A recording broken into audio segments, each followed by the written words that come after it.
Our gracious Lord, we believe in you. We trust in you. We need you. And thank you for this beautiful conference. Thank you for this beautiful week of YYCI International. Today, we start this conference in your holy name. We need your wisdom. We need your strength. We need your presence. Your presence is blessing for all of us. Guide us and lead us. And I pray for our all speaker, guests, and all participants, founder and co-founder of YYCI. I pray for global peace and healing. So bless us, Lord, guide us, and lead us in the whole meeting. And I pray for everyone's blessing. In Jesus' name, I pray. Amen. Thank you so much for joining us today. We are blessed to have our wonderful, wonderful, great leaders on the platform. I want Samson. I think that's one of my son. Can you change that Samson to your name profile, please? It's very, very important because we have distinguished guests, all of us on this platform, and we want to know one another because this masterclass plus transformational leadership conference we'll be doing on Saturday is a time for us to network together, connect together, build relationship, and also an avenue to check and also to associate and collaborate with one another. Let me use this opportunity once again to say thank you so much, Bishop Nelson Pavas from Australia, for leading us in this special prayer. I want to seize this opportunity to welcome all my great leaders, Professor Karudin, Dr. Dikpat Baya from Canada, Professor Karudin from Malaysia. Where are you from, sir? Sorry. Malaysia. Malaysia. Yes. Professor Ruben Gaza from Peru. Chief Ambassador Dr. Tope Chiku Princess, my wonderful right-hand sister from Nigeria. Thank you, Ma. God bless you, Ma. I appreciate you, Ma. Thank you. His Royal Majesty, Royal Highness King Laramie Wedde from USA. You're welcome. Hey, thank you, everyone. I'm sorry I'm a little late. I was running late. No, you are not late. It's the right time. Yeah. Professor Dr. Appleton from Appleton Private University from UK, Spain. Thank you so much for joining us. And I think it's my son, Brigadier General, but please change your name on your profile. I see. Thank you for joining us this morning. I really appreciate your time. This is the first day of our Y.Y.C.I International Academic Masterclass. We're going to be starting from now till Friday for Masterclass. And then I will love you all, if it's possible, to join us again on the 5th of February for one special person in our midst that will be celebrating their birthday. So after the masterclass on the 5th of February, we're going to celebrate that person. I know some of you will know that person. And then on the 8th, we love you also to join us because we have 150 global leaders. bishops, royal kings, and professors, great leaders joining us for this transformational leadership conference on Saturday. So I believe you'll be able to join us, please, so that we can all celebrate together. This is our first meeting of the year 2025. We are a lot of things is going to be different this year. We're going to be giving you all our details of our informations, the reports and other things this year, this week. So bear with me, and we appreciate your time. Thank you so much for joining us. The Chancellor of Awedu Institute Business Management and Leadership is just joining us. And I have another director of Abundant Business Consulting, Dr. Ahmed Fagno, joining us from Republic of Benin. And please mute yourself if you are talking on the background. Wow. It's a new year for every one of us. I really appreciate your time. I could have loved to do a lot of introduction, but knowing who I am, I appreciate all your time for joining, because some of you are joining at the middle of the night, some of you early in the morning, and some of you are about to go back to your to go to bed, and some of us are wide awake. So we appreciate you all, and we say thank you so much for joining us. Thank you so much for celebrating our slides background. Professor Dr. Ruben Garcia, thank you so much, sir. And yes, be free to use our black background. And if you still want it for the year, for this month, for this week, please request for it on the platform. Thank you. Okay, we're just gonna go straight to the point now. Thank you once again, Bishop Ambassador Dr. Nelson Pavers from Australia, for leading us in prayer this morning. And thank you so much for everything. Okay, without wasting much of your time, I think I received a note to say that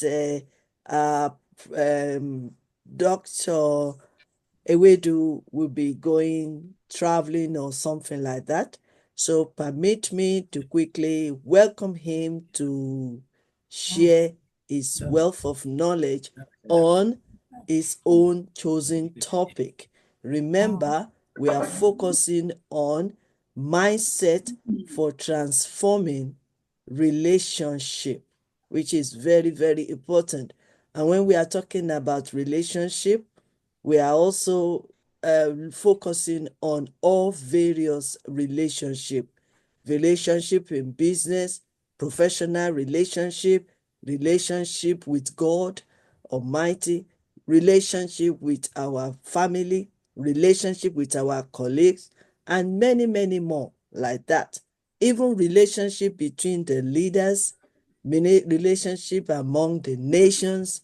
So there's some key issues that we want to discuss together on this platform. I believe we have allocated the time, but I want everybody to relax, please, and let us listen to one another.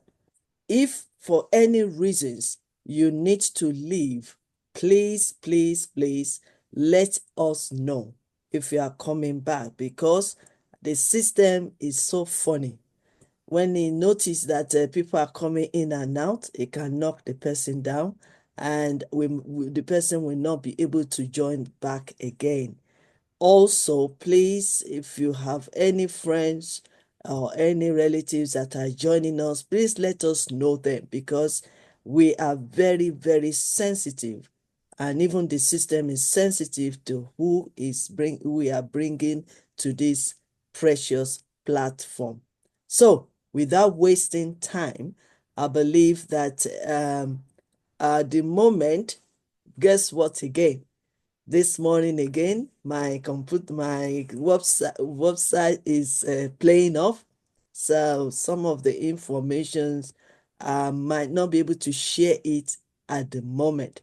But please, for all that are joining us today, I beg you, please introduce yourself briefly before speaking. It's very important. I've got all the slides, everything, but the computer, everything is playing off. And you know the reason is because everyone is using Zoom platform this morning. A lot of things are going on. Climate change is affecting and other things. So we bear with me and please accept my apology and let us relax and enjoy this masterclass together. So without wasting time this morning, I would like to call our first speaker and then we can roll on from there. Dr. John King from, and you can see now that the system just knocked him out. He will join us together.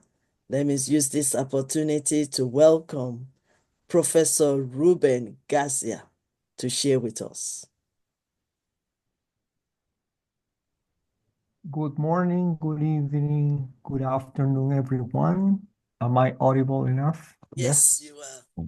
Great. Well, greetings from Lima, Peru. Thank you very much. This is Professor Dr. Ruben Garcia.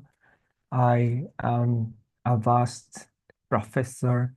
I teach all levels in communication sciences, in the English language, and I'm also a life coach and a keynote speaker. But most of all, I consider myself a human being ready to share knowledge and to learn with you all because, yes, we can learn and we are lifelong learners. And this is important in my turn, talking about understanding personal and professional relationships for this mindset for transforming relation. So what do we know about this important topic as we grow professionally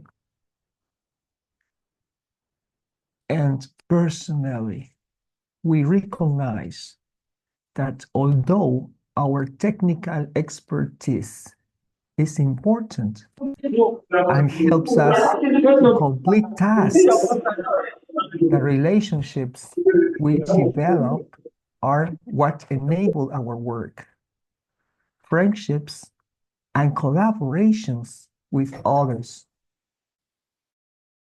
to excel. The relationship aspects of communication are actually the most difficult, yet they increasingly are more important as we strive for effectiveness in our personal and professional lives. Could your professional or personal relationship use some improvement? How would you rate yourself as an effective communicator? How does your perspective shape your opinion, your assumptions, and the story that you communicate with others? To create powerful relationships, it is necessary to consider how we communicate, how we choose to communicate, and we do choose affects the outcome of our communication.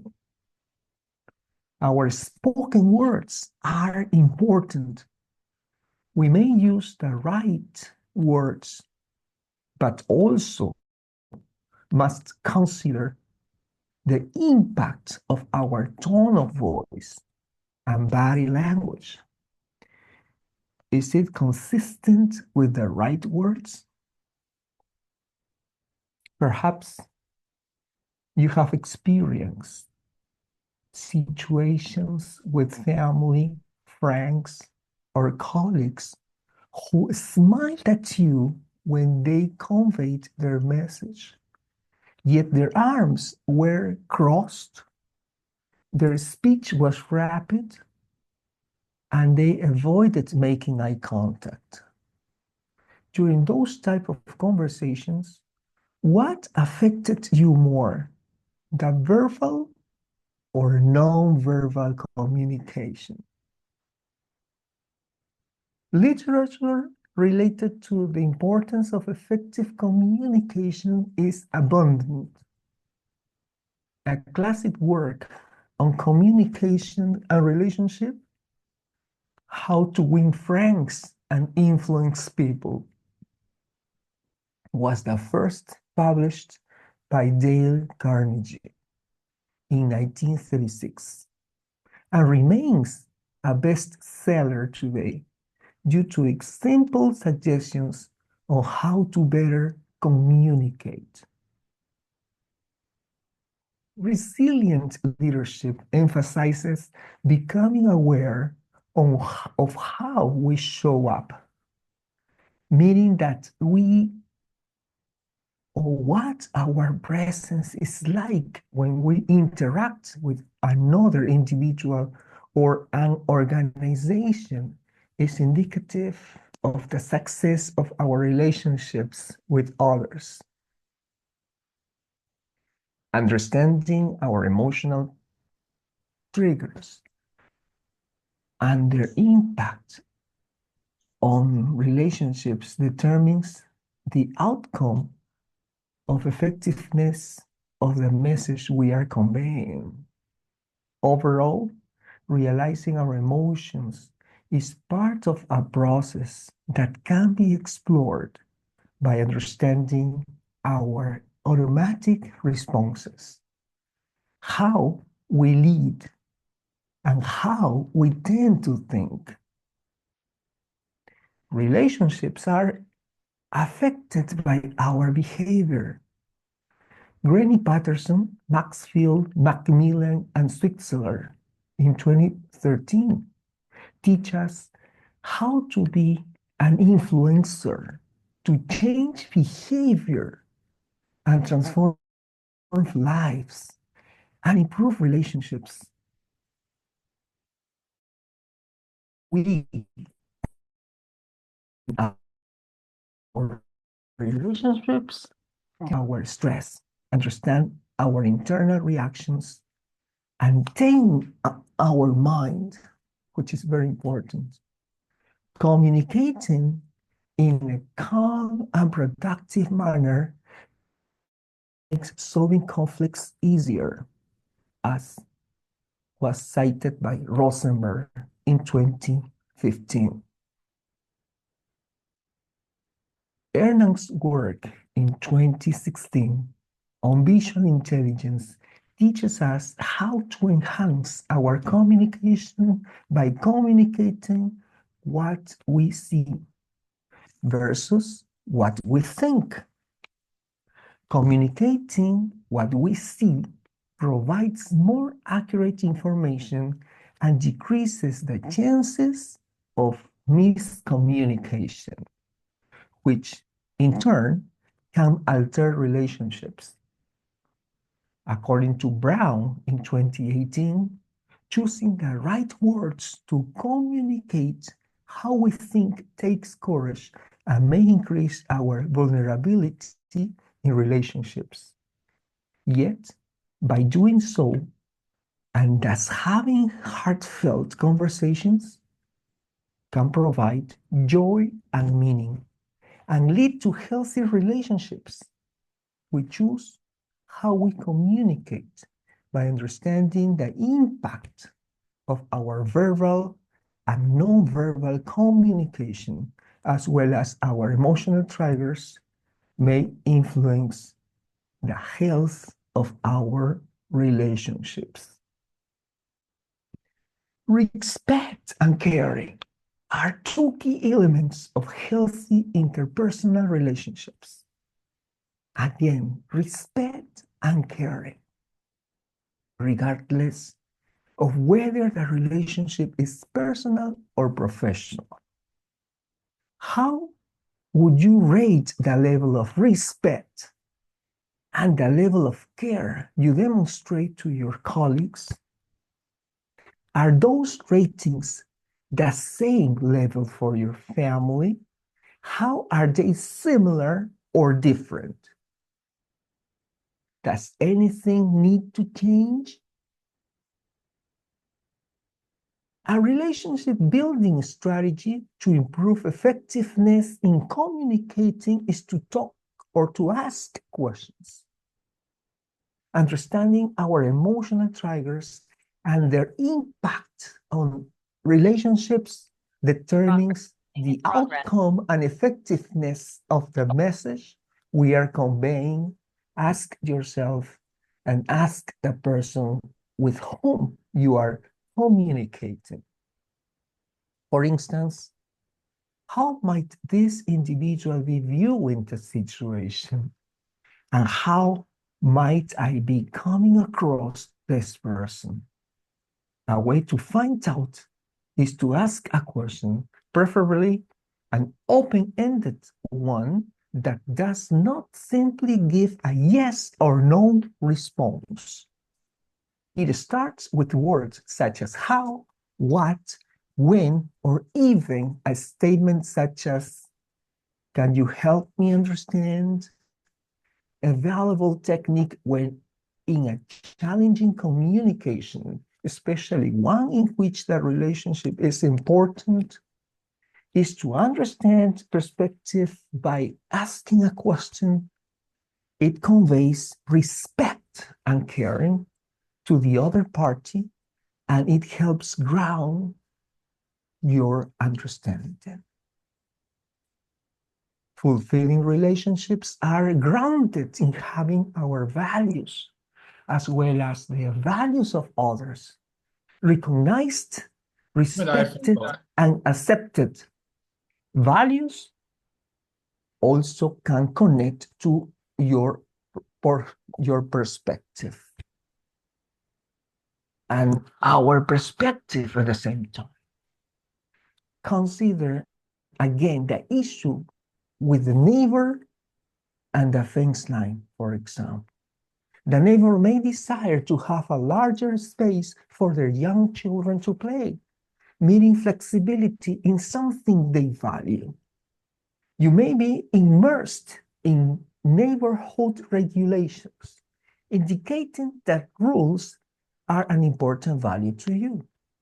Therefore, we start to see the alignment between values and perspective and how our lack of understanding, which results in less than desirable communication, can lead to an unveiling of an important relationship. So we say that values drive how we relate to others. So consider the impact of those values on how you are receiving communication. For example, you may feel that a caring work environment is demonstrated by having an open door policy. This allows you to be available all the time. Furthermore, you have communicated this practice to your colleagues or team. As you become busier, you find it challenging to be available whenever a colleague wants to drop by. Therefore, you decide to restrict your availability. Depending upon how you communicate this change, it can create a breakdown in one's positive relationship and send inconsistent messages to your colleagues or team. A trigger is something that creates anxiety, challenges, or values. The anxiety here alters our perspective. Triggers force us to come face to face with our biases. Overall, they help create our perspective. If we go back to the example of our neighbors and the fence line, we see that they have clear values and a perspective on those values. If either party senses that those values are not respected or perspective is not understood, they become triggered. They become triggered. Once triggered, we typically react. And as you can imagine, the reaction may not be positive and the communication may not be ideal. So, how do we build a system respectful, healthy relationship? Management and leadership guru Peter Drucker in 2019 was well known for advocating that the most important thing in communication is hearing what isn't said. Communicating effectively is as much about what we say as what we don't say. A good listener can react between the lines. Listening is a critical tool in maintaining relationships and is a part of effective communication. We can learn about the significance of nonverbal elements of communication. Listening not only allows us to really grasp the words, but it also gives us the opportunity to fully observe the body language and tone of voice that is embedded in the message. If we are truly listening, we can identify what is important to the other individual. We are able to clarify the perspective of the speaker, and we focus on understanding what they are saying. If we are being honest, we tend to listen so that we can respond and get our ideas expressed. We may think we are listening, but frequently we are simply preparing our next response. When we listen fully and tune in to a perspective and values of another, we can then provide feedback. Appropriately delivered feedback conveys respect, caring, and understanding. So feedback can strengthen or impair a relationship. Let me give you some constructive criticism. Speaking of triggers, those words may certainly create a negative reaction. If we are truly trying to offer feedback, it is essential to make that intention clear. For example, ask, "May I offer some feedback?" In addition, indicate why you want to offer the feedback. Is it to make a suggestion for an improvement, or is it to congratulate someone for a job well done? The reason for sharing the intention is to ensure that the other individual is open and understands the direction of feedback that may take. It gives them clarity and is an indication that you respect the relationship. Like all other aspects of effective communication, feedback is an internal process. Some additional questions to consider prior to offering the feedback are: what is your perspective? Were you triggered in some way that may impact how the feedback is delivered and received? What are your intentions in delivering the feedback? Is it to be helpful or to prove that you are right and the other person is wrong? Once permission has been granted to receive the feedback, be thoughtful about how you describe the situation and select the language you will use. Use I statements and avoid words that may inflame a situation or impede understanding, such as "you never, you always." Choose words that will strengthen a relationship. How we communicate is paramount. Effective communication starts as an internal process with our feelings, intentions, perspective, and values. This sets the stage for building powerful personal and professional relationships. Communication skills can be practiced, learned, enhanced, and adopted. Demonstrating respect and caring in all relationships is critical. When we communicate effectively, we take responsibility for our individual well being. Developing these life skills can affect an individual's well being and, in turn, affect impersonal relationships. Let me finish with this basis of effective communication is to start with self. Utilize these strategies to identify your existing mindset. Let me serve as a reset button to ensure that communication is effective and the relationship is intact. Take a moment to reflect on the following questions and strategies as you prepare to engage in delivering messages. When we want to set that intention, the questions are, why is it important to communicate? Is it communication best done in writing or in person? What is it for the other person or the other persons?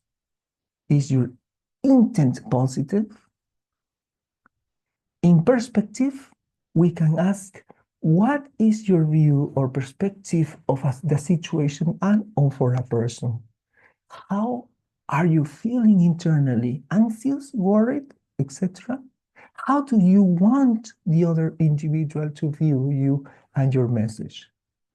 Consider all other possibilities and options.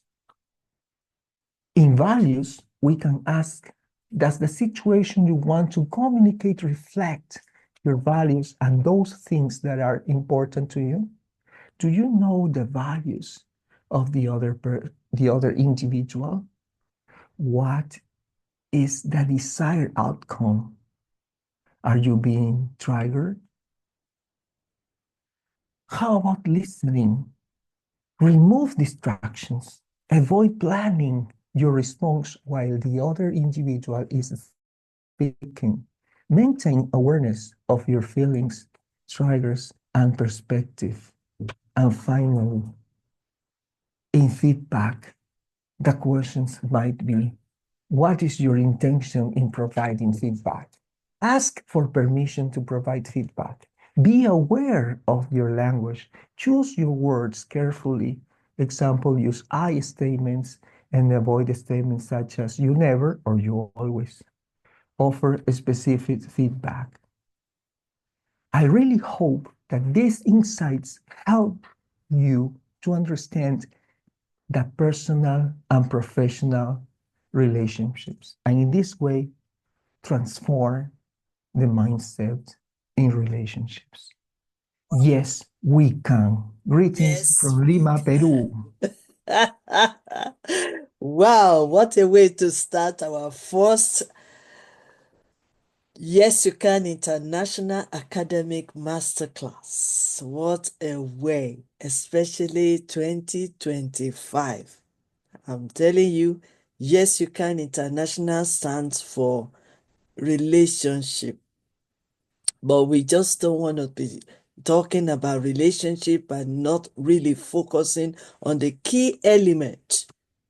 And now Professor Ruben Garcia has shared with us this morning on the relationship, both the personal and the professional, a key element of communication skills, which is very, very important. We cannot separate communication from relationship because that is the way both of you will express yourself. That is the skills that we make our relationship more healthier, stronger, and also be sustainable. Very important. And I have learned few, even though I couldn't jot down. I believe my great leaders are learning as well, because we are here to learn from one another so that we can continue to build, maintain, and strengthen our relationship in any form. It made mention of spoken words is very important. Oh yes. How do we communicate? How do we express ourselves? Bear in mind that the receiver needs to receive what we are receiving, what we are releasing, and they need to understand it, and they need to also respond to it. So it's very important that we cooperate our communication to one another. He also mentioned the body language, because it's one thing to speak, it's also one thing to be mindful of your body language. For example, if you are frowning your face and you are expressing yourself, it shows that you are serious with what you want to put across. So it's very, very important. Let me say something right from the beginning. I am not to come here and duplicate whatever everyone is saying. But what I want you to know is that I'm a woman that wants people to understand better. We are not equal in terms of how we grab the contents. But when we break it down for individual, they will be able to understand. And that is why sometimes I might be using the very low key English so that every one of us can understand. We have great leaders, but English language is not everybody's business. So that is why some people are also on this platform, we have to bring their own interpreter. Some of us, or some of them also will like to Google what we're saying.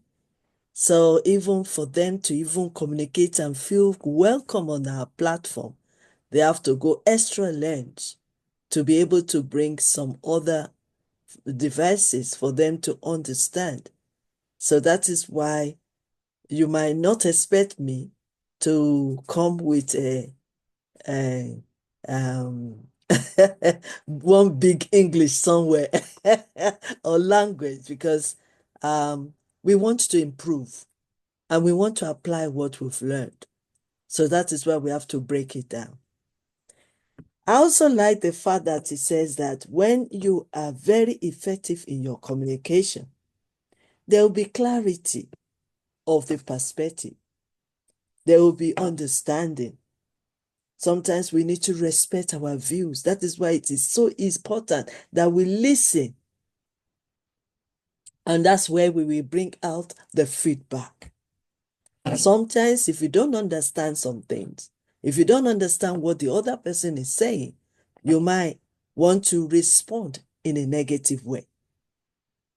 And also, we respect one another and respect our relationship when we build our communication skills. So we have to choose our words carefully. We have to choose the right time, right place, the right people we want to communicate with at that time. Communication skills can be learned effectively. And to conclude, I will say, yes, you can communicate effectively in building your relationship. Once again, Professor Ruben Garcia, thank you so much for your opening speech. I believe you can still join us again on the 5th of February, where we'll be, after our masterclass on that day, we'll be celebrating together of a young girl that just about to clock 60 years old. And also to join us on Saturday, where we'll be entertaining all our world leaders that will be coming to share and to celebrate in a big way. So thank you so much, sir, for joining us today. May I seize this opportunity to welcome all our great leaders on this platform. King Laremi, thank you for joining us. Professor Deepak Bayer, thank you so much, sir, for joining us. Professor Vincent, Appleton Private University, thank you for joining us. Ambassador Chief Odessa Joseph, our immigration officer. You can see we are we are behaving ourselves on the platform.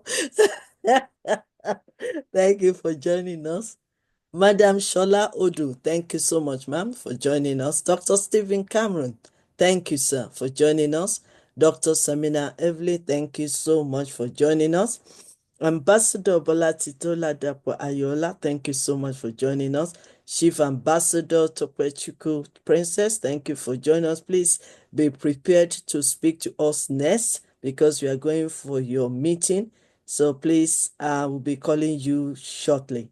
Ambassador Lukman, thank you for joining us. Honorable Claire Avoti, thank you for joining us for the first time after 4 years of hearing your voice. Now I can see your face. Ambassador Dr. Fagner, wow, thank you for joining us. Life and life. Professor Karudin, Papa, thank you for joining us. Who else I've not mentioned? Yes, Dr. King, I believe you're still with us. Yes, ma'am. Yeah. Good morning, ma'am. Good morning. Thank you for joining us. So let's go straight to the next speaker.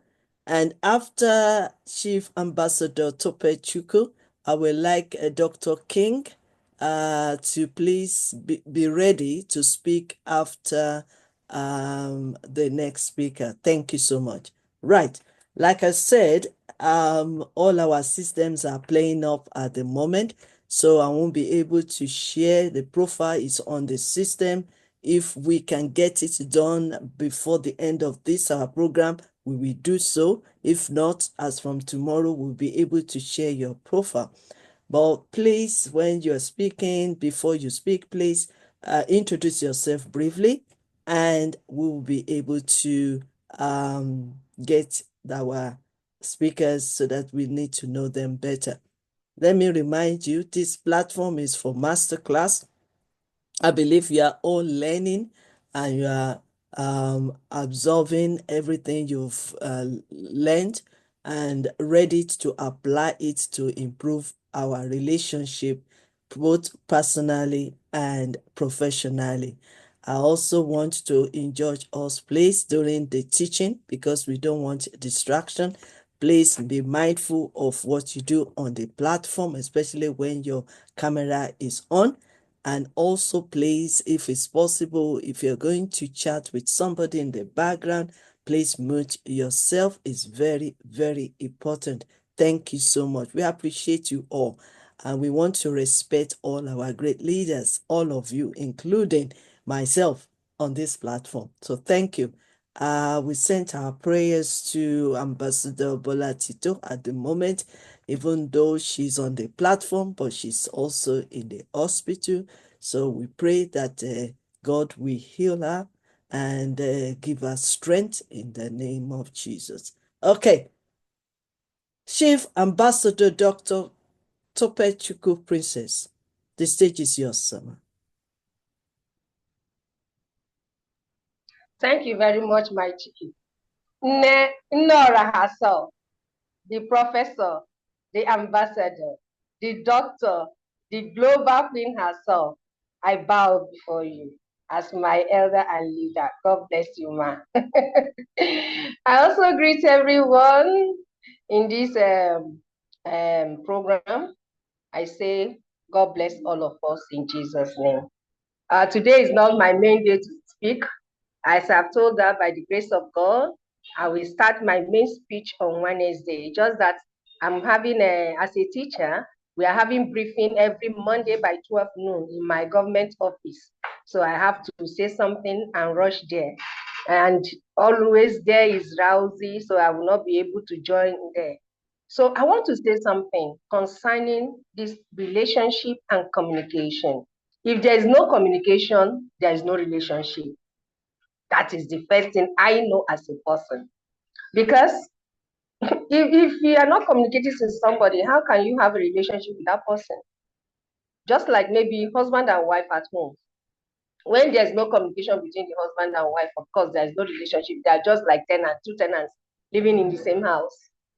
So communication is the most important aspect of relationship. Another is habit. I want just to give a little story between me and a pastor, my neighbor, my pastor neighbor. There was a day I went to him because of my NGO, because of my office, fortunately, is close to my house. So I begged him for chairs. And he told me, he said, this is organization that he cannot release church chairs to me. And he forgot that I am one of the instruments that provided the chairs. Okay, that one, but the attitude, I was annoyed that day. I'm not annoyed because he said he wouldn't release it, but I am annoyed because of the attitude he displayed and his facial expression, as if I've said something out of space. So I looked at it. I said, this is somebody. This is church. This is a pastor. And this is me that whenever he wants something, he will call me, he will come to me, and we'll put heads together and see how we solve it for the propagation of the gospel of God. But when I needed something, I didn't need it for a secular reason, maybe for a party or but for just a meeting. And it's just the next office. It's not as if it is even far. But the way he said it, like I said earlier, I am not annoyed that he refused, but the facial expression also gave me a communication that please don't, it means the facial expression means don't disturb me, don't come, don't ask me for anything. It is church property, I'm not going to give it out. Or not even giving out as per maybe dashing and all that. So when there is communication or when there is any relationship, let us be very careful. I, for one, am very careful about the way I speak to people. My habit, I check it. Sometimes when someone annoys me, I may not talk to that person at that particular point in time, knowing the fact that if I do, I may say something that I'm not supposed to say. I may say something outside the box. And so maybe aggravating the whole situation. Instead, what I do is I just keep quiet and ask God to help me. Ask the Holy Spirit to help me. So that by the time I reason very well and talk to that person, you'll find out that the person will now realize what he or she has done and maybe ask for forgiveness. Sometimes we misunderstand ourselves. That is very clear and that is very true. But when we do, how do we resolve it? I learned something very important from my leader. From this woman you are looking at here, our director, YYCI director, in the person of the global queen. Recently, we had a misunderstanding. In fact, but the way and manner she resolved it, and I also, in fact, that is why our relationship keep going, and I really commend her. That is why I said this one, when my phone started telling me something else when I logged in, I said, no, it must not happen because I must share this. And that is why we have to be very, very careful the way we deal with people. In fact, I learned a lot from her recently. And I said kudos to her understanding, to her relationship skills. And with this, I say thank you very much. God bless you. Please, I want to stop here. It's just a good women's giving till on Wednesday. Thank you very much. YYCI will continue to grow and we continue to make impacts in the lives of people. Thank you. Thank you so much, Chief Ambassador Dr. Topechukwu Princess. I know that today is not your day for you to teach us, but at the same time, we've learned two key points from your expressing this morning about the attitude. How do we act and react and respond and treat other people? Remember that I always say that it all depends on the statement. It all depends on the state of your mindset. And that is why we focus on the mindset for transforming any relationship. Very, very important. So I want to express my gratitude to Chief Ambassador Dr. Topechukwu for also joining us today. And we wish you a happy day for your meeting this morning when you are enjoying your business. Thank you so much. Okay. All right. Thank you so much. Right. Let's move on quickly. Successful. Amen. Thank you. Right. Let's move on quickly and invite. I want to make sure that I think it's still Dr. King. Are you still with us? Are you ready? Because I know you're about to go for a meeting. Are you ready? Yes, ma. Yeah. Okay. Yes, ma. Good morning. Will you be able to open your camera? Very important. And if it's possible for us to open our camera, or if you can't, that's fine. Right. Okay. Please introduce yourself. Like I said, because of the system I'm using at the moment, which I'm very careful that this system doesn't disturb us, I will not be able to read your profile, but from tomorrow, I think I should be able to do that. But please introduce yourself briefly and share with us quickly. Thank you, Professor Dr. Queen Elizabeth, for the great opportunity. Thank you for this wonderful vision and the platform given to me. Thank you, great leaders, ladies and gentlemen. I'm Dr. King David Node, the Registrar General at Witness of Business Management and Leadership. I would have started by, I don't know if the last speaker presenter is still online, because as we have been permitted to ask some questions, I would have just tried simple questions regarding to our presentation before I proceed. And talking about personal relationship, professional relationship, there are two different things here. And most of the time when people try to make a request from someone, you must understand if the request you're about to make, is it personal or is it professional? Because she did mention something that, okay, she requested something from a church.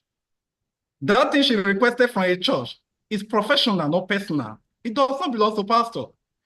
The pastor is only there as a guidance, it's perceived. So if you want to request something as professional, there are procedures you take. There are things you're expected to do. I know Dr. Queen Elizabeth. She's a colleague, a friend of mine. We want to request something from her, and I know that this property, she owns it. It doesn't belong to anyone else. It's personal. If I speak with her about it, she will give it to me. But when it becomes a group, it's no longer personal, it's professional. So when you're requesting something from a group, an organization, you are expected, there are procedures, there are departments that handle those areas. In the church, we have the welfare department, we have other departments, so you are expected to follow a due process. That's the only thing I wanted to shift in for that. Then I go further for my presentation this morning.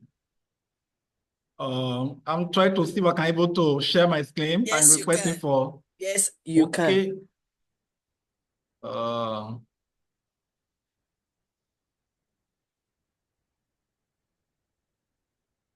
Maybe I need to. All right. Okay. Good. Yeah. Can everyone see it? Is yes, it clear? we can. Yes, we can. Okay. Thank you, Ma.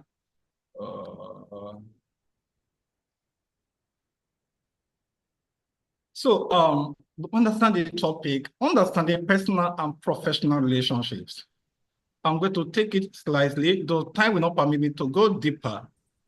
Talking about personal relationship, professional relationship.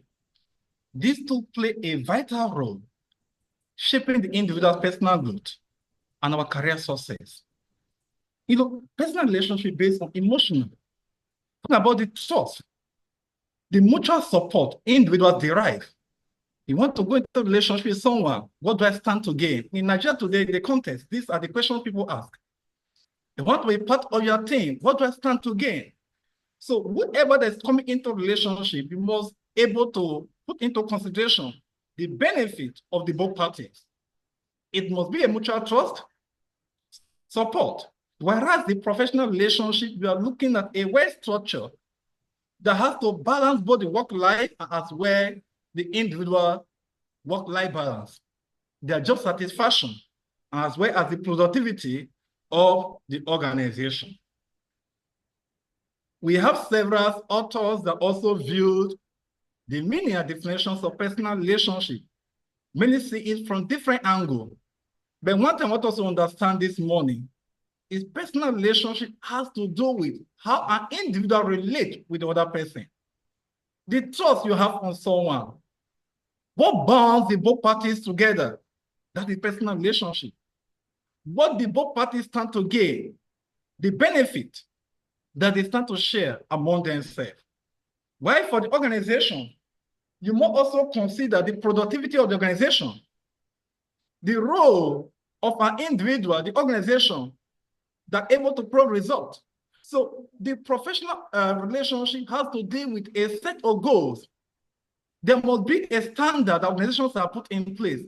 That is our aim. This is what we're working towards. And every member of the organization must work towards achieving this particular goal.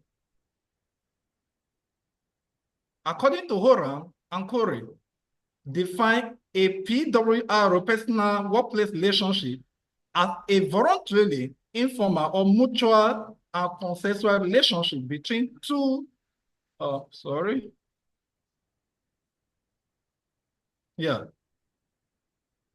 between two members of the same organizations that are marked by a strong emotional component and the partners knowing they communicating with each other as a whole in a unique basis. So talk about a personal relationship. One, you consider it is voluntarily. Going into a relationship with someone is not a force. It's not mandatory, but it's voluntarily that you decide on your own. As an individual, you must first of all decide. This relationship I'm about to enter, does it worth it? What will be the benefit? Or what will be the outcome? If I have to make a relationship with someone, in the next 5 years, what do I stand to gain? So it's voluntarily. Another thing is informal. Personal relationship, informal. Raising be that has to do with family, has to do with friends, uncles and aunties, which is different from the professionals. Then the mutual trust, very, very important. And this has to do with two members of the same organizations that are marked by a strong emotional component. They agree together. And this has to do with communication. The first speaker really do justice on communication. That is why we say it involves emotional bonds with family, friends, and close acquaintance. Build on trust. Know very well that relationship must be established on trust. If trust is not there, then there is no relationship. Not just that, it also built on love and mutual support. Listen, I don't know, permit me to add a little word of God to read in Bible reference in John 3:16. It says, for God so loved, ye gave. So when you go into a relationship, you must be ready to give. One, you have to give your time. You have to give your resources, both physical and moral support. So you don't just go into a relationship by using the word, I love you. We can build together. There must be a sacrifice you have to make. So every parties are expected to make a sacrifice. Today, we are recording a lot of divorce in Nigeria. In fact, the rate of divorce in Nigeria is very, very high. Well, most of the marriages today, they got divorced is as a result of a financial support. When one party is playing the role and the other party has nothing to offer, that is not relationship. The both parties must be able to give. So you build trust, you show love, and mutual support. So the both parties must willing to give one another. While the contrast of professional relationship, these have to do with the structures and connections within an organization. It is a formal interactions and it focuses on achieving organizational objectives. This relationship is governed by roles and responsibilities. So in an organizational setting, you are expecting that there are certain roles that are be given. Their responsibilities you are expected to carry out. And this responsibility, you should be able to carry out your task because everybody is focusing on achieving a particular goal. That is why in this master class, we are all working towards achieving this particular goal of our beloved mama or mother. Let's look at some key differences of personal and professional relationships and also look at the similarities. Now, when we try to talk about the personal relationship, let's look at the feature. From the feature, you see the aspect of the basic.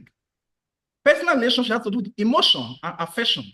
That two things, the love, emotion and affection. That of the professional relationship is goals and objectives. While we focus on emotional affection for personal relationship, professional relationships, our main objectives is goals. The goals you want to achieve in the organization, the objectives of the organization. Then the aspect of the nature. In personal relationships, these have to do with the informal and it's flexible. It's flexible in nature. If I want to communicate with Professor Queen Elizabeth, there are some protocols I don't need to observe. I can just use my phone and call her, and she will listen to me immediately. But when it comes to professional, there are certain, it's not flexible like that. You must be professional, goal-oriented. It must be a formal structure. The way I use phone to communicate with prof, when it comes to professional, I'm expected to write something. It must be official. I'm going to document it. I can tell prof, please, I need a biro pen from you. A mail call, she will grant my request. But when it comes to organizational setting, that was what I was trying to say when the second speaker who just spoke and left. That when you're requesting something from our organization, you are expected to do it in the well format, a structured format. That means you are expected to document, you have to write. Now you want to request for chairs from the church pastor. Pastor give you the chair. At the end of the day, so the chairs got broken. And the man asks you to buy. These things are not my items. You say, oh, the pastor is wicked. So in order for pastor to protect and prevent himself, you know this what an organizational property. He told you no. So if you need it, why not write it official? If you write it official, you now take it to the what? The governing council of the church. Please, one of our partner or one of our neighbor is requesting for chairs. What can we do? It's not become collective what idea. They will not sit down and look into it. Okay, yes, we're going to give it to her with certain conditions. She has to be very careful. She don't need to break it, and she must ensure she return it immediately. They may as well tell you to come and sign some document that you must sign that I, Queen Elizabeth, receive so number of chairs on so date. It's professional. So when you're looking at the differences, you see that in the case of the nature, personal relationships is informal and flexible. But when it comes to professional, it is formal and well structured. And what you also look at is communication aspect. In personal relationship, the communication is open. It is personal. But when it comes to the professional, it has to be goal-oriented. Everybody works towards achieving a particular goal, an objective of the organization. Then conflict resolutions. In personal relationship, the conflict resolutions have to be discussed. She said something, the last speaker, that she won't have issue with prof. And thank God, both of them have to sort it out. It may do maybe a 2-phone call, and the issues are being resolved, and they forgive each other. But when it comes to professional, there are policies. There are policies in place. There are mediation. When the staff on our organization is guilty, there are procedures you undertake or you go through by giving such staff a query. That does not mean she is not a staff of the organization, but you must understand that there are policies in place. And once this policy is out, something is wrong. So we must understand the place of, we don't need to mix the place of professional relationship with that of personal relationship together. Now let's look at the similarities. These two things have a very similar attribute. They both require communication. They require trust. They require respect and boundaries. When we come to the next slide, I'm going to dwell on boundaries very well, because in professional relationship, every individual, every party must understand the boundaries. You must understand your limit while going to a relationship. Then two, strong relationships in either domain contribute to emotional well-being and personal growth. The both relationship, either it's a personal relationship or professional relationship, they both contribute to the personal growth or well-being of our individuals and also the organizations. What are the impacts on our individuals and that organizations? Talking about personal relationship, what impact does it have on our individuals? And what impact does it have on our organization? For personal impact, strong personal relationship enhance emotional intelligence, work-life balance, and stress management. That of the professional, positive professional relationships influence career growth, job satisfaction, productivity, and networking opportunities. When you work in our organizations, look, one thing we're having today, some employers fail to develop their employees. It's very, very important. I don't want to dwell on this, but I want to give us a little tips on this. Sometimes you feel like training our employees might make them to leave your organization tomorrow due to a situation, probably you're not paying them well. But listen, believe me, the more employees are being empowered, the more they build that relationship, the more they build that trust in an organization, and the more they contribute positively. And that leads to productivity in our organization. So professional impact has to do with the positive relationship. What impact does the organizations had on the employee? And what impact does the employees also have on the organization? Is very important. The job satisfaction by the organization or employee, productivity, and networking opportunities. Every organization, you must give room for your employer and your employees to grow. You also give room for them to get access to some of the board members. Maybe they want to tap from the wealth of their knowledge. Don't limit them. I don't think them doing some certain things, they may leave you. Everything they are doing is to contribute to the organizational growth. Where I'm working today, I have served a particular man for a period of 20 years. I own a foundation, they call it Lifetime Caring Foundation, it's an orphanage home. I worked with this man for over 20 years, and trust me, I started with this man with only my SSCE, which is my O level. Under him, I obtained all the degrees I have today. Because what? He gave room for personal growth. And with the personal growth, what I've derived, the impact that I've made has enabled his organizations to move forward from grace and from strength to strength. Quickly before I run up, let's look at the challenges and strategies for effective management. What are the challenges? When you try to talk about the personal and professional relationship, you must maintaining boundaries. Maintaining boundaries. Professor Queen Lucas knows very well. She knows my wife to be, which I just engaged her recently. She's working in my office as a secretary. But trust me, when we're at home, the name she called me is different. When we get to office, she can't call me the same name she called me when we're at office.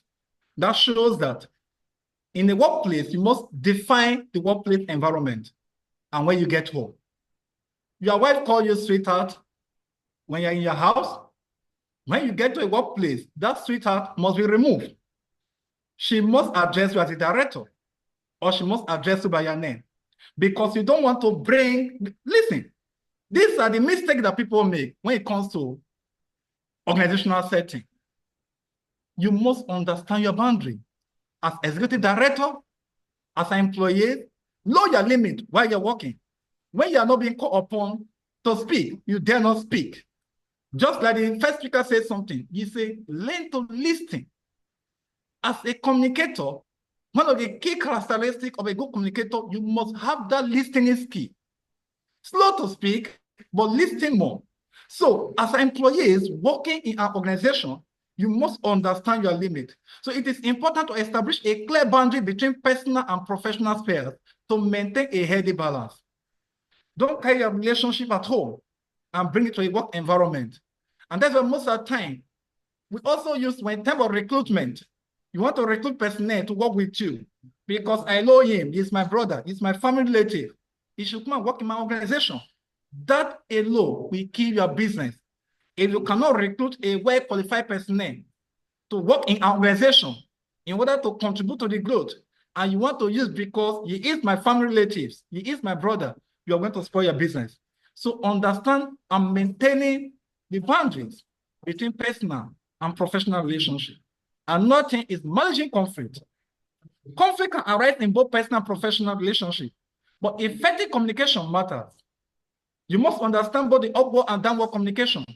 So how do you communicate? I don't want to dwell on that any longer because the first speaker has said something on that. Number 3, balancing expectations. It is important that we manage both the expectations, both the personal and professional relationship. Every individual that works in our organizations is expecting something from the organization. And same way that the organization is also expecting something from an individual. So we must try to balance the both expectations for both sides. Ethical concerns.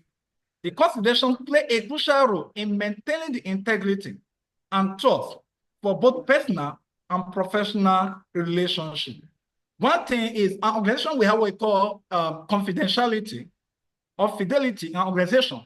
Not everything is bound to air out. And every staff, when they start coming to work with you, that staff or that employee must be able to sign that fidelity form. That means the information received within the organization must be kept confidential. You does not need to release it out there. Last but not the least, what are the strategies for effective personal relationship and professional relationship? Clear communication. You must communicate effectively. The both parties must know. The first speaker says something that you must understand the feedback. So communication, a clear communication helps in building a personal professional relationship. 2, emotional intelligence.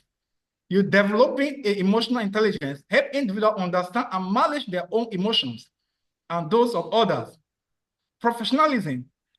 Maintaining professionalism in all interactions, building trust and respect for professional relationship. The last but not the least, mentorship and support. Every relationship must be built on mentorship. There's a popular saying that iron sharpening iron, so one hand wash another. I'm ready to learn from Professor Queen Elizabeth. I learn from her every day, and she also learned from me. We mentor each other. Relationship is all about building.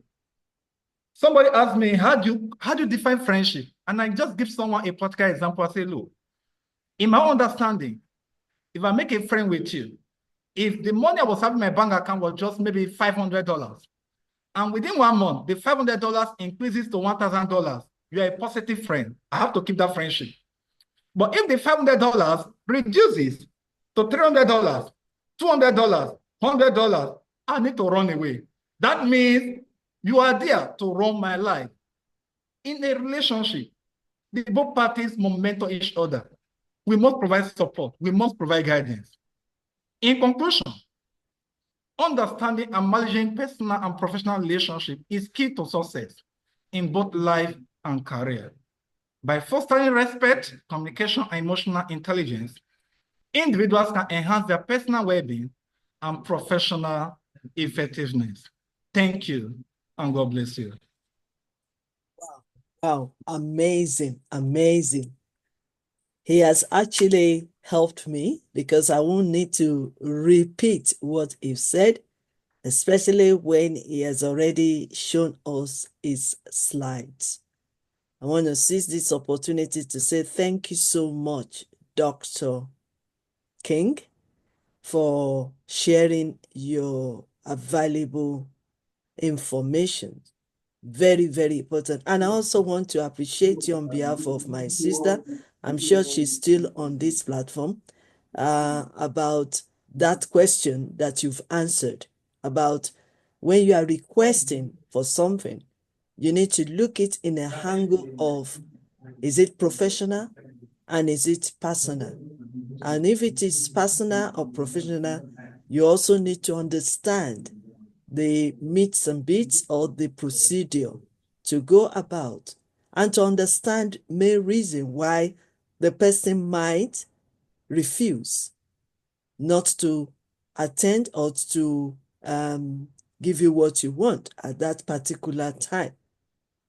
And also it will be an opportunity for the person that you are requesting something from to explain clearer to you why I will not be able to share or to give you what you demanded for.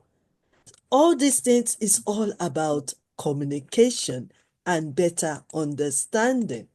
And that is why this program, this masterclass, is all about. Because sometimes we might just assume, oh, the person is not interested, or the person didn't want to give me what I want. And then sometimes we can settle for sentiment. Something like, oh, and I used to help this person, and now it is my time to request or to demand or to ask for something, and it's not given us. Because sometimes we don't know what is going on behind the scene. And I believe that you've clarified it and we've understood it better, that sometimes we need to know on what basis are we requesting or demanding or asking, and then why is the person that you are asking, why is response is different from what we are expecting. So these are the things that we can all learn together, and it builds and maintain relationship. I also like the fact that you have broken it down about the relationship, the differences between personal and professional relationship. Because like I said, better understanding will bring peace of mind. Better understanding will make us to respect one another. Better understanding will also help us in building our relationship. Better understanding can also build peace within our relationship. Very, very important.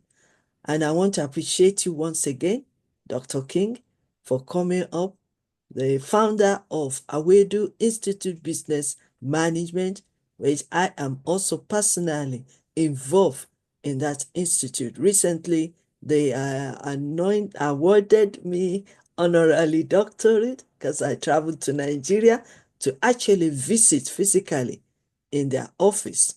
And I want to say thank you so much for doing that. Yes, like I said, I'm watching my time. Time is so precious. Any question quickly before, because we are really focused. If you have any questions, please ask now. Any question quickly? Okay, Dr. Tipak, you have a question, sir, from Canada.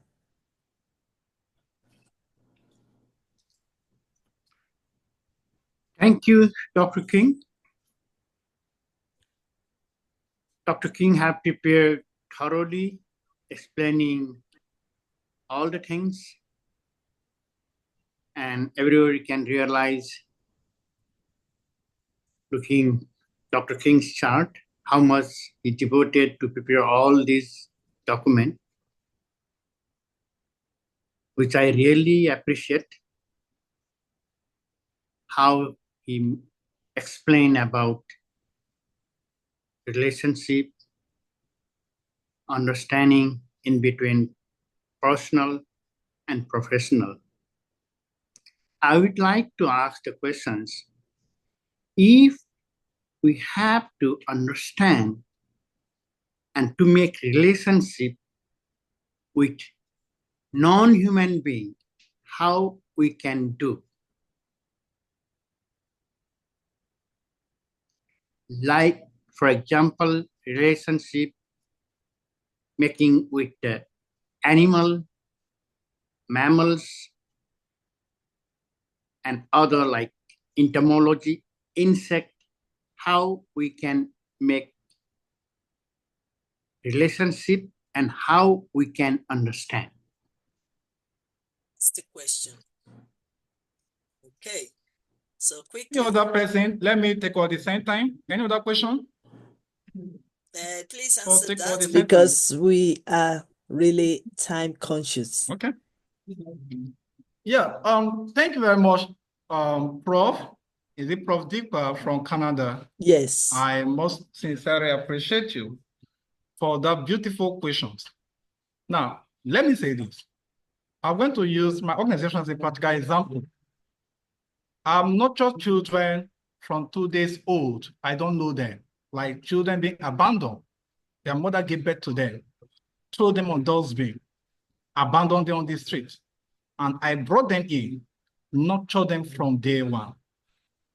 Now you use animal as a case study. How do you understand, make a relationship with animals and make understand them? From the beginning, you buy a little puppy and put into your house under your care. From that day, the relationship started. It must begin from you as an individual. Now, relationship is all about care.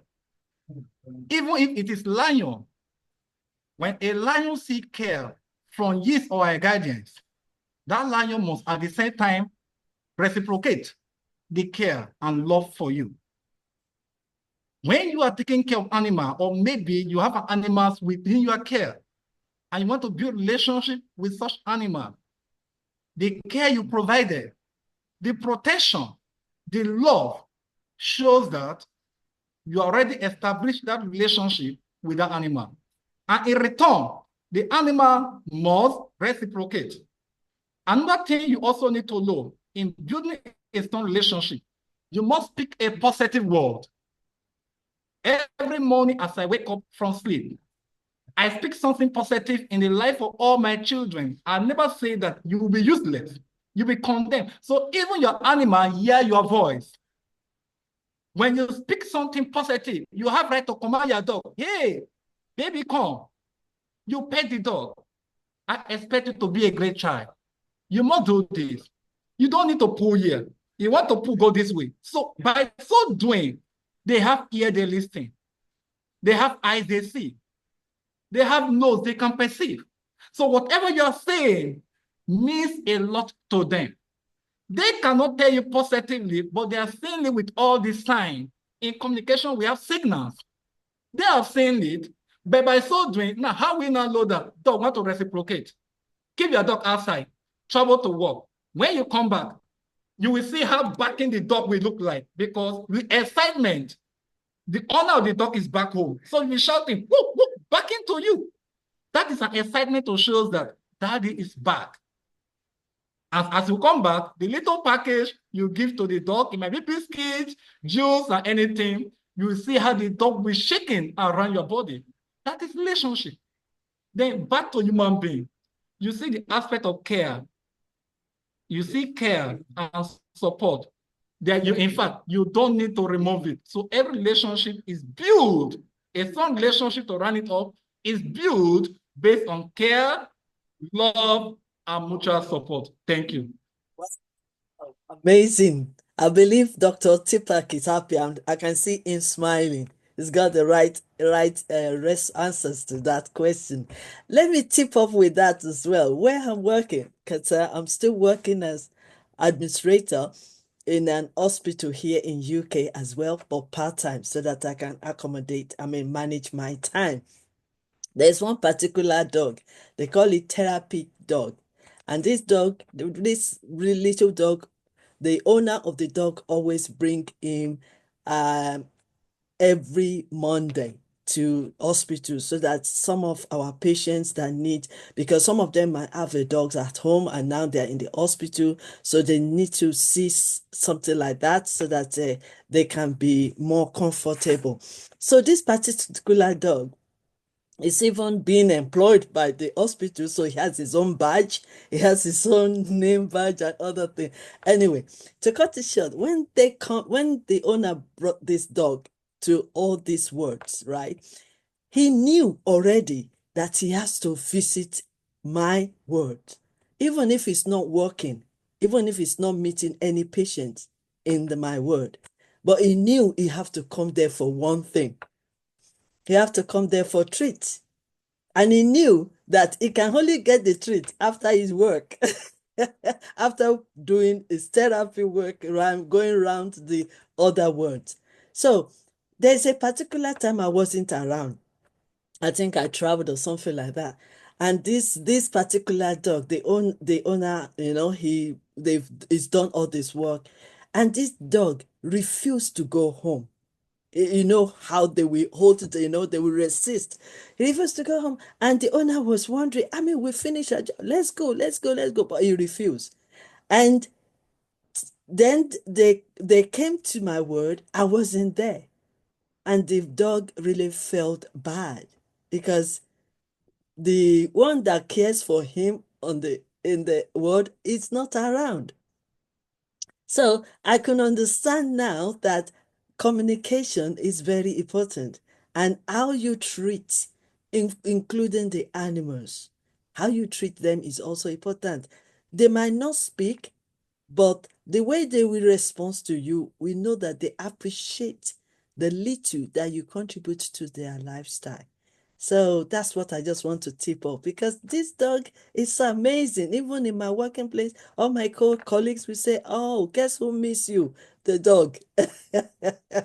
Because of the treat. And he knows that if he's not working, he cannot come to my word to get the treat. And he knows that the treat is the last thing to get before the owner take him home. So I just think I should tip that one up. That is very, very important. And yes, we can maintain and build our relationship with all kinds of relationship. We can build it up, we can maintain it, and we can also still enjoy one another. Thank you so much. Okay, our next speaker is in the house, I believe. I want to first of all say thank you so much. My mentor, my papa is in the house, Reverend Professor Pabio. Thank you, sir, for joining us today. I also notice other leaders that have joined us. I've been told that the wife of Dr. Ahmed Fagnon is also in the building. Thank you so much for joining us today. We really appreciate your presence. I think Chief Ambassador Dr. Topetiku is still in our building. So thank you so much. We really appreciate you. And thank you so much, Dr. King. You've really, really answered the question. And do you still have any question? Please put it on the chat box. I think he's still going to be hanging around, and then he can also answer your questions on the chat box. Please make use of the chat box. And if there's anything at all that touched your heart and you're excited about, please put it also on the chat box. We are all learning and enjoying this atmosphere together. Thank you so much. Okay, permit me to quickly share this.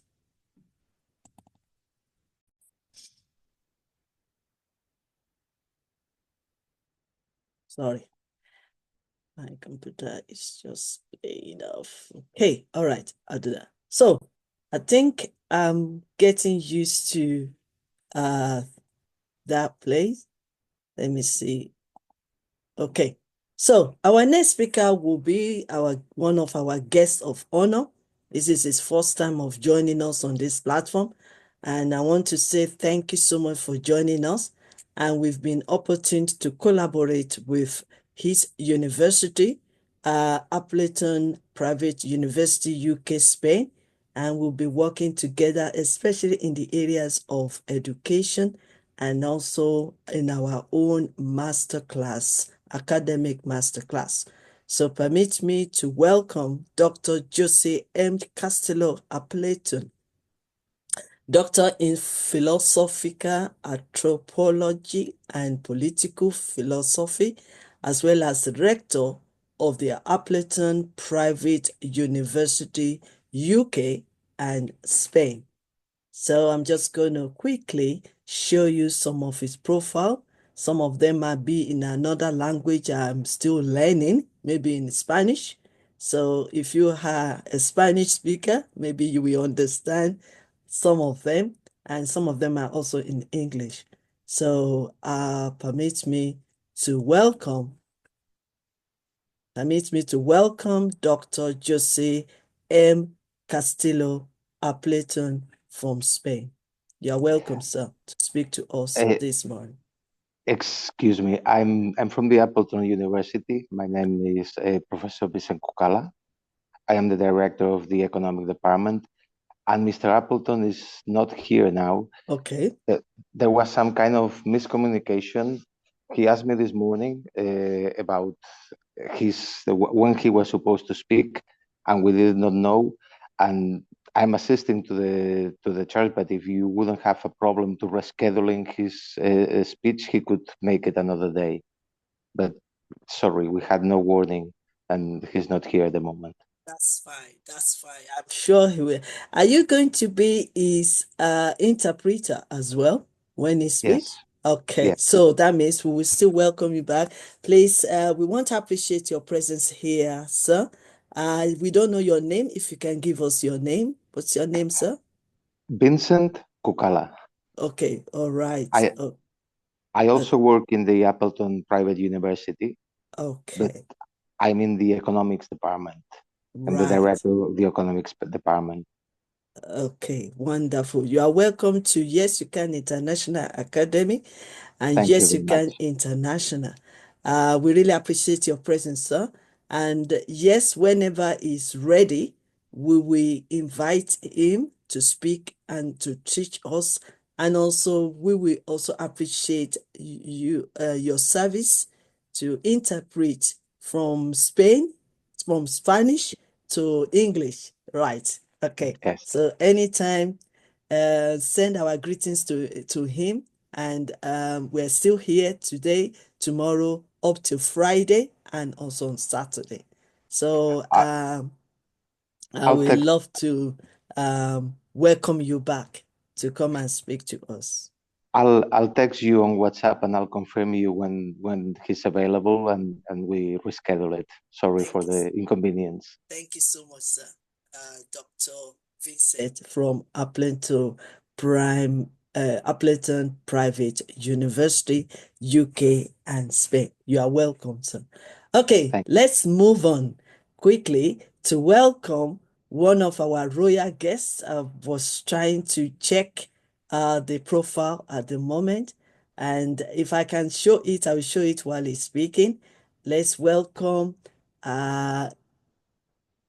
His Royal Highness King Larry Wade Asafoste ni Adama Njata. I think he will pronounce that for me properly. So introduce yourself, sir, and share with us on this platform. Yes, thank you for introducing me, and thank you for having me among this very, well-esteemed compendium of guests. Very diverse, very personified. A lot of different types of personalities here, and I am really thrilled to be a part of this whole establishment that we have going on today, and for what seems to be the next couple of days into the week. So my name is Asifo Ase Niadama, as the name that I was given during my installment back in 2021 of March under the Ebola PM clan, as well as the Animasi clan within Ghana. This is more specifically under the Gadangme Kingdom, which some may know from the most current news. The new president-elect of Ghana is of the Gadangme Kingdom. And so that has been a very much an honor to have this type of relationship with this traditional government and to be able to help to support them in matters that have to do with international diplomacy, matters that have to do with cultural awareness, especially because I live in what is known as the diaspora, being outside of Africa, and a number of the different types of interchanges dealing with technological innovation, a lot of different things that I've developed in terms of cryptocurrency, blockchain developments, and also dealing with entrepreneurial developments as well, helping them to establish more expansive, more progressive types of opportunities for the people of the community, as well as some of the traditional governments, giving them more efficient ways to be able to communicate with the local people in a more efficient manner, less of a hassle of a manner, as well as being able to communicate internationally like we're doing today, and having the proper outlets and resources to be able to distribute. So we bring more awareness of a lot of things that are going on in the kingdom, as well as some of our hopes and aspirations, and to get other people involved and excited about learning more about the things that we like to do under that notion. My own personal background has a lot to do with the spiritual path. Yes, thank you so much for sharing your information at the moment. Yes, Since we yes. have it on the slide, I would like you to go straight to the teaching, sir, to your Oh, no speak problem. today. No problem, Yes, Honorable. yeah, Okay. time constraint. Yes. And so I decided to really bring us into a conversation, one of the topics having to do with transformative relationships.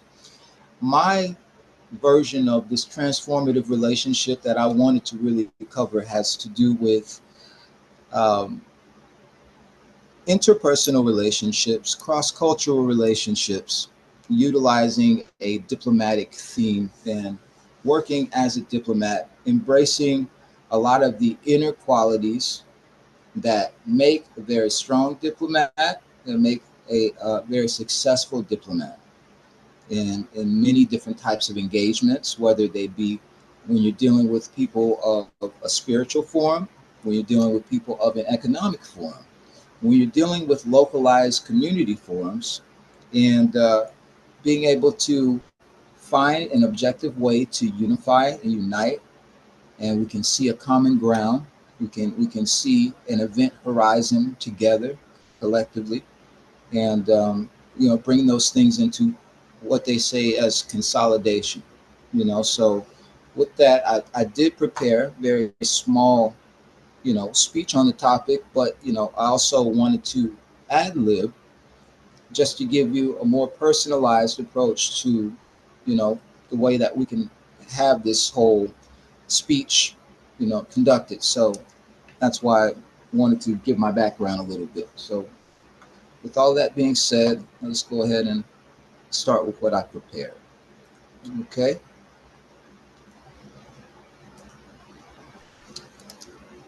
It is both an honor and profound pleasure to stand before you today under the inspiring theme, Understanding Diplomatic, Interpersonal, and Cross-Cultural Relationship.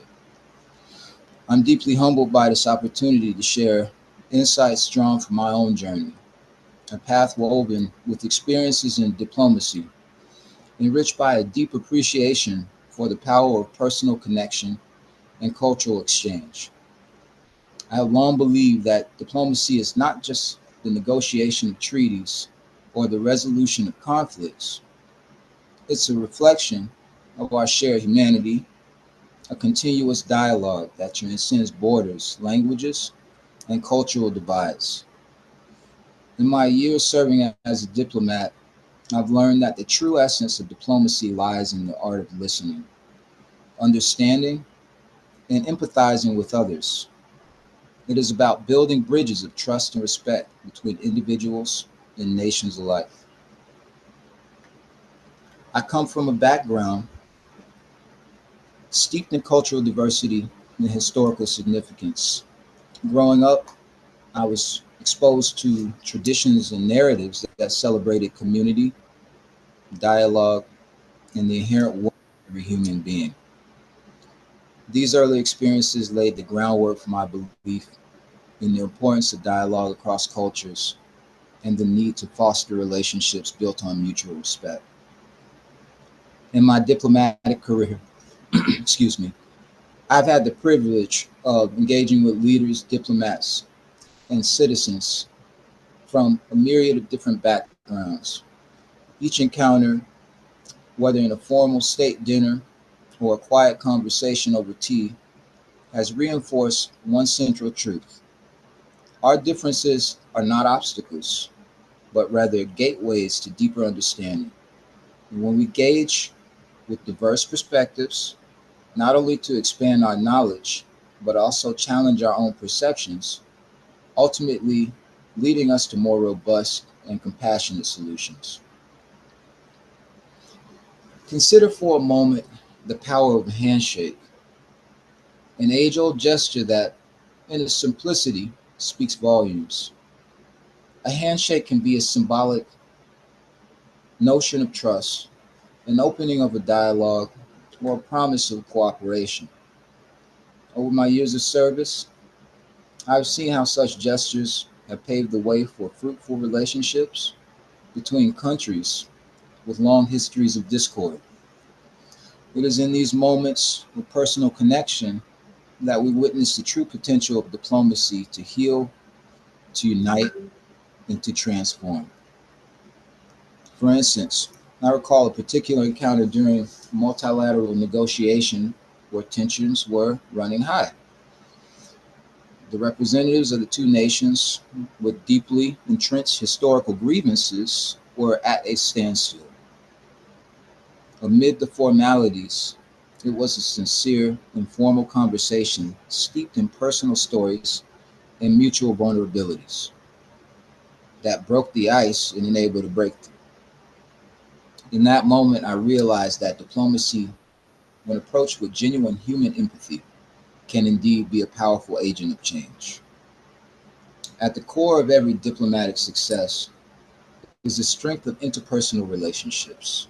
Behind every negotiation, every alliance, lies a network of individuals who have taken the time to understand and appreciate one another beyond the confines of their official roles. It is these relationships that ensure continuity and trust, even in the most challenging times. In today's interconnected world, the lines between personal and professional lives have blurred, making interpersonal relationships even more crucial. Whether we are navigating international negotiations or simply engaging in everyday interactions, the ability to connect on a human level remains paramount. My experience has taught me that the best diplomatic outcomes often emerge not from rigid policies, but from the ability to see the person behind the position, a person with dreams, fears, and aspirations much like our own. In our globalized era, understanding cross cultural dynamics has become not just an asset, but a necessity. Every culture brings its own unique perspective on life, its own set of values, and its own method of communication. It is imperative that we learn to appreciate these differences rather than fear them. The richness of our global community lies in the diversity, a tapestry woven from the threads of countless cultural narratives. Throughout my career, I have witnessed firsthand how cultural sensitivity can transform negotiations and diplomatic relations. In one memorable instance, while attending a cultural festival in a foreign land, I was invited to share a meal with local community leaders. The experience transcended any formal diplomatic meeting. It was this setting where language barriers dissolved in the warmth of shared laughter and the exchange of heartfelt stories that I truly understood the transformative power of cross cultural dialogue. This experience underscored the importance of humility and the willingness to learn from those who may not share our background or perspective. In every culture, there are universal values: honesty, respect, compassion that bind us together. Recognizing and nurturing these commonalities is the first step towards creating a more peaceful and cooperative international community. At the heart of my diplomatic work is a mindset that is continually evolving. Being a diplomat means more than representing a nation, it means being a lifelong student of humanity. It requires an open mind, ready to embrace new ideas, and a reflective spirit that learns from every experience. Every challenge encountered is an opportunity for growth, a lesson that enhances one's ability to navigate the complexities of international relations. In this journey, self awareness is key. A diplomat must be attuned not only to the external dynamics of international affairs, but also to the internal state of mind of the people who they're interacting with. By nurturing self reflection, we become better equipped to understand and emphasize with others, and we cultivate a resilience that is indispensable in times of uncertainty. My personal philosophy is simple. True strength in diplomacy comes from acknowledging our vulnerabilities, embracing our differences, and committing ourselves to continuous learning. Each interaction, whether marked by success or setback, offers invaluable insights that enrich our understanding of the world and our place within it.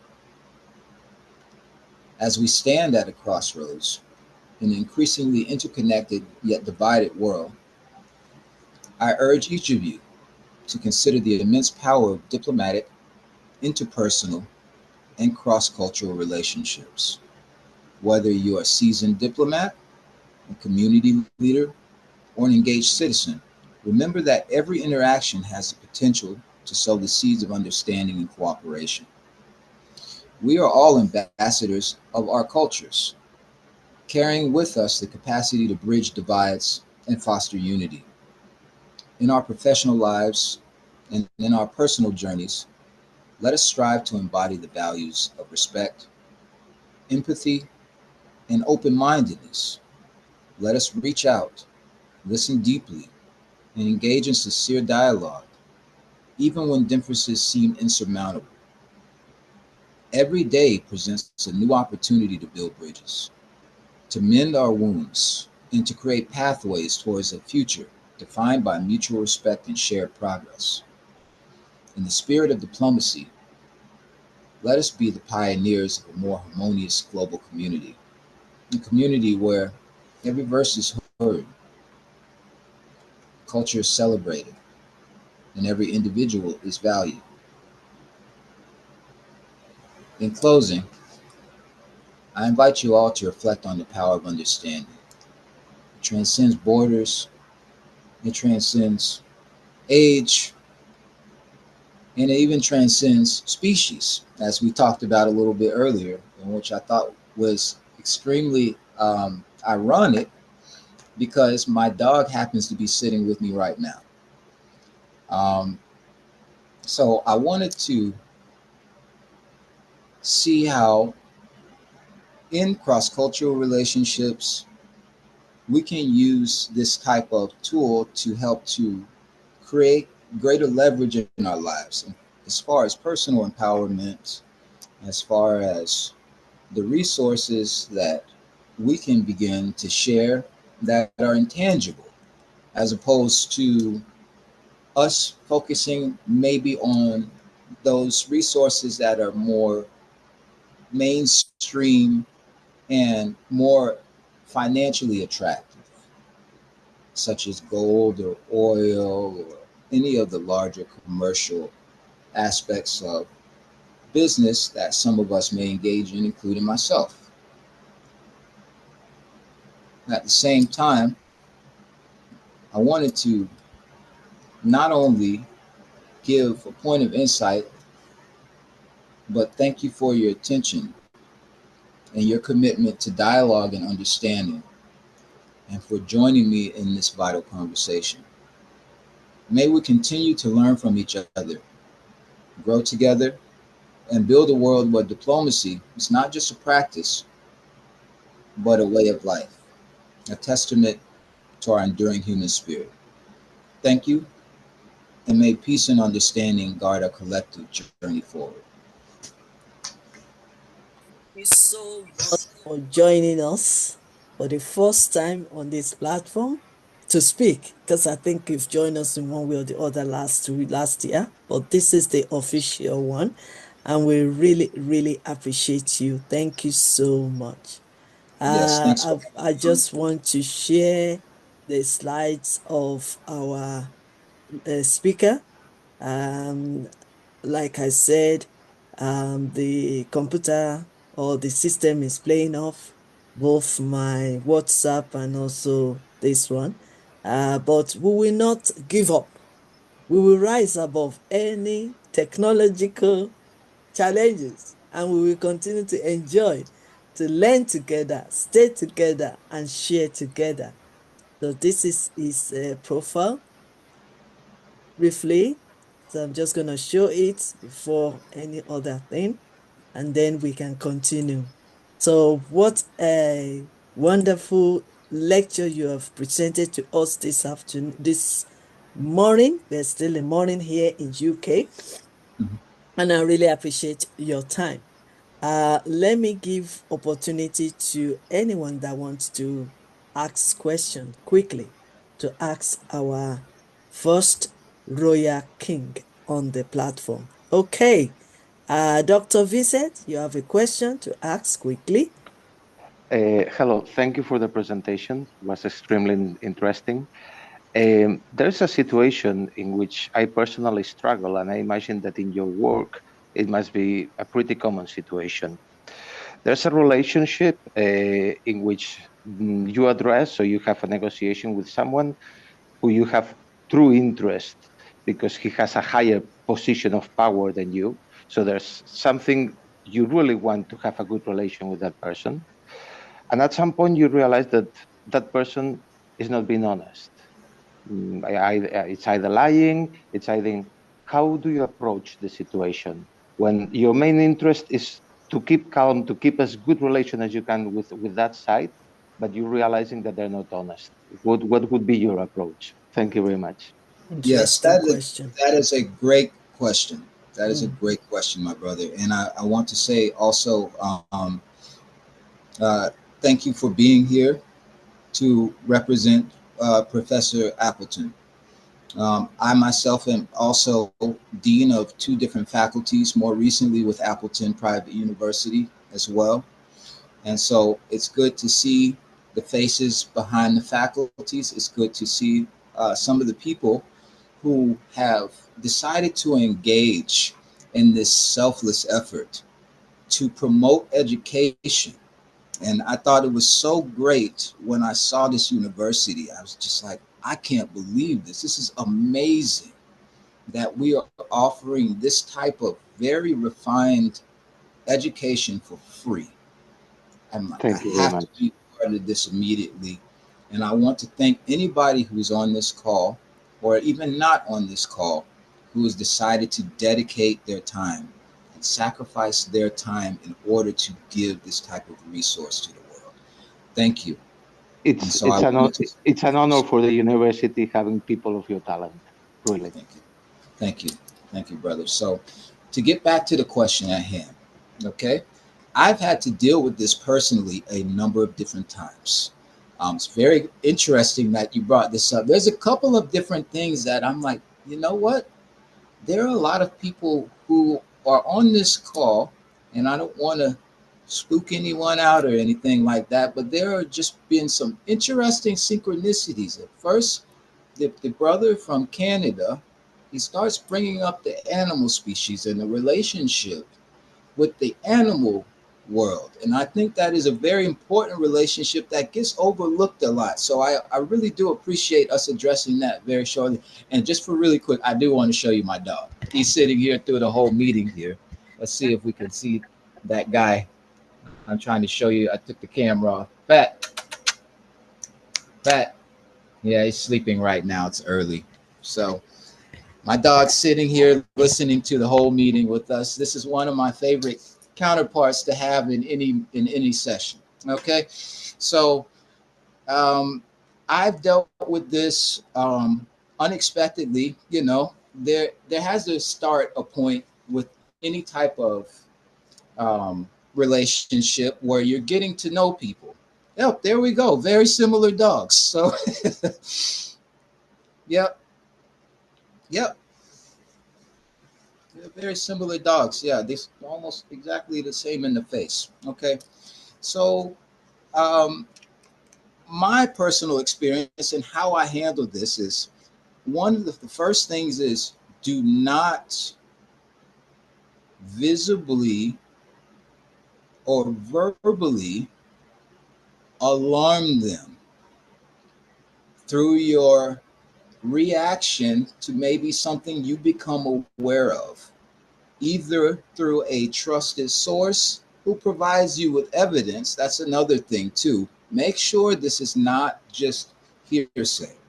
Make sure there's concrete evidence of these things.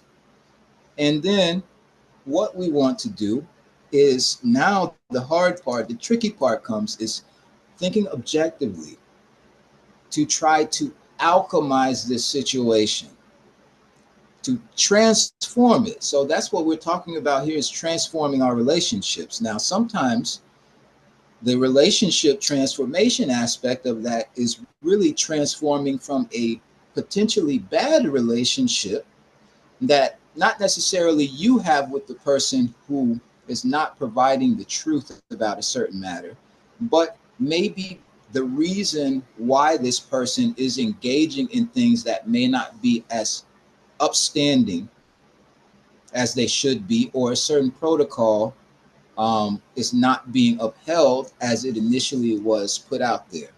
Maybe they claimed to have something and really did not, and it put you in a peculiar situation because you began to make certain actions in order to try to help to assist to make certain things work and got other people involved.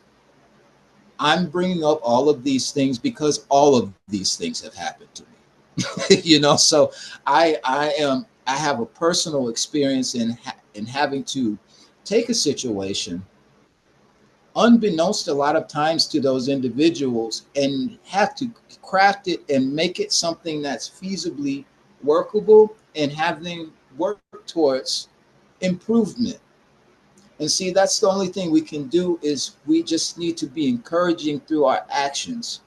And a lot of times, if you see someone, they may not necessarily always have a negative persona right away, but their intentions and you see their actions are working in a way that are really beneath their full capacity. Let us just say it that way. Then it is through our own actions and the reflection of our own actions that we help to seek to transform people as well. And this type of situation is not as direct.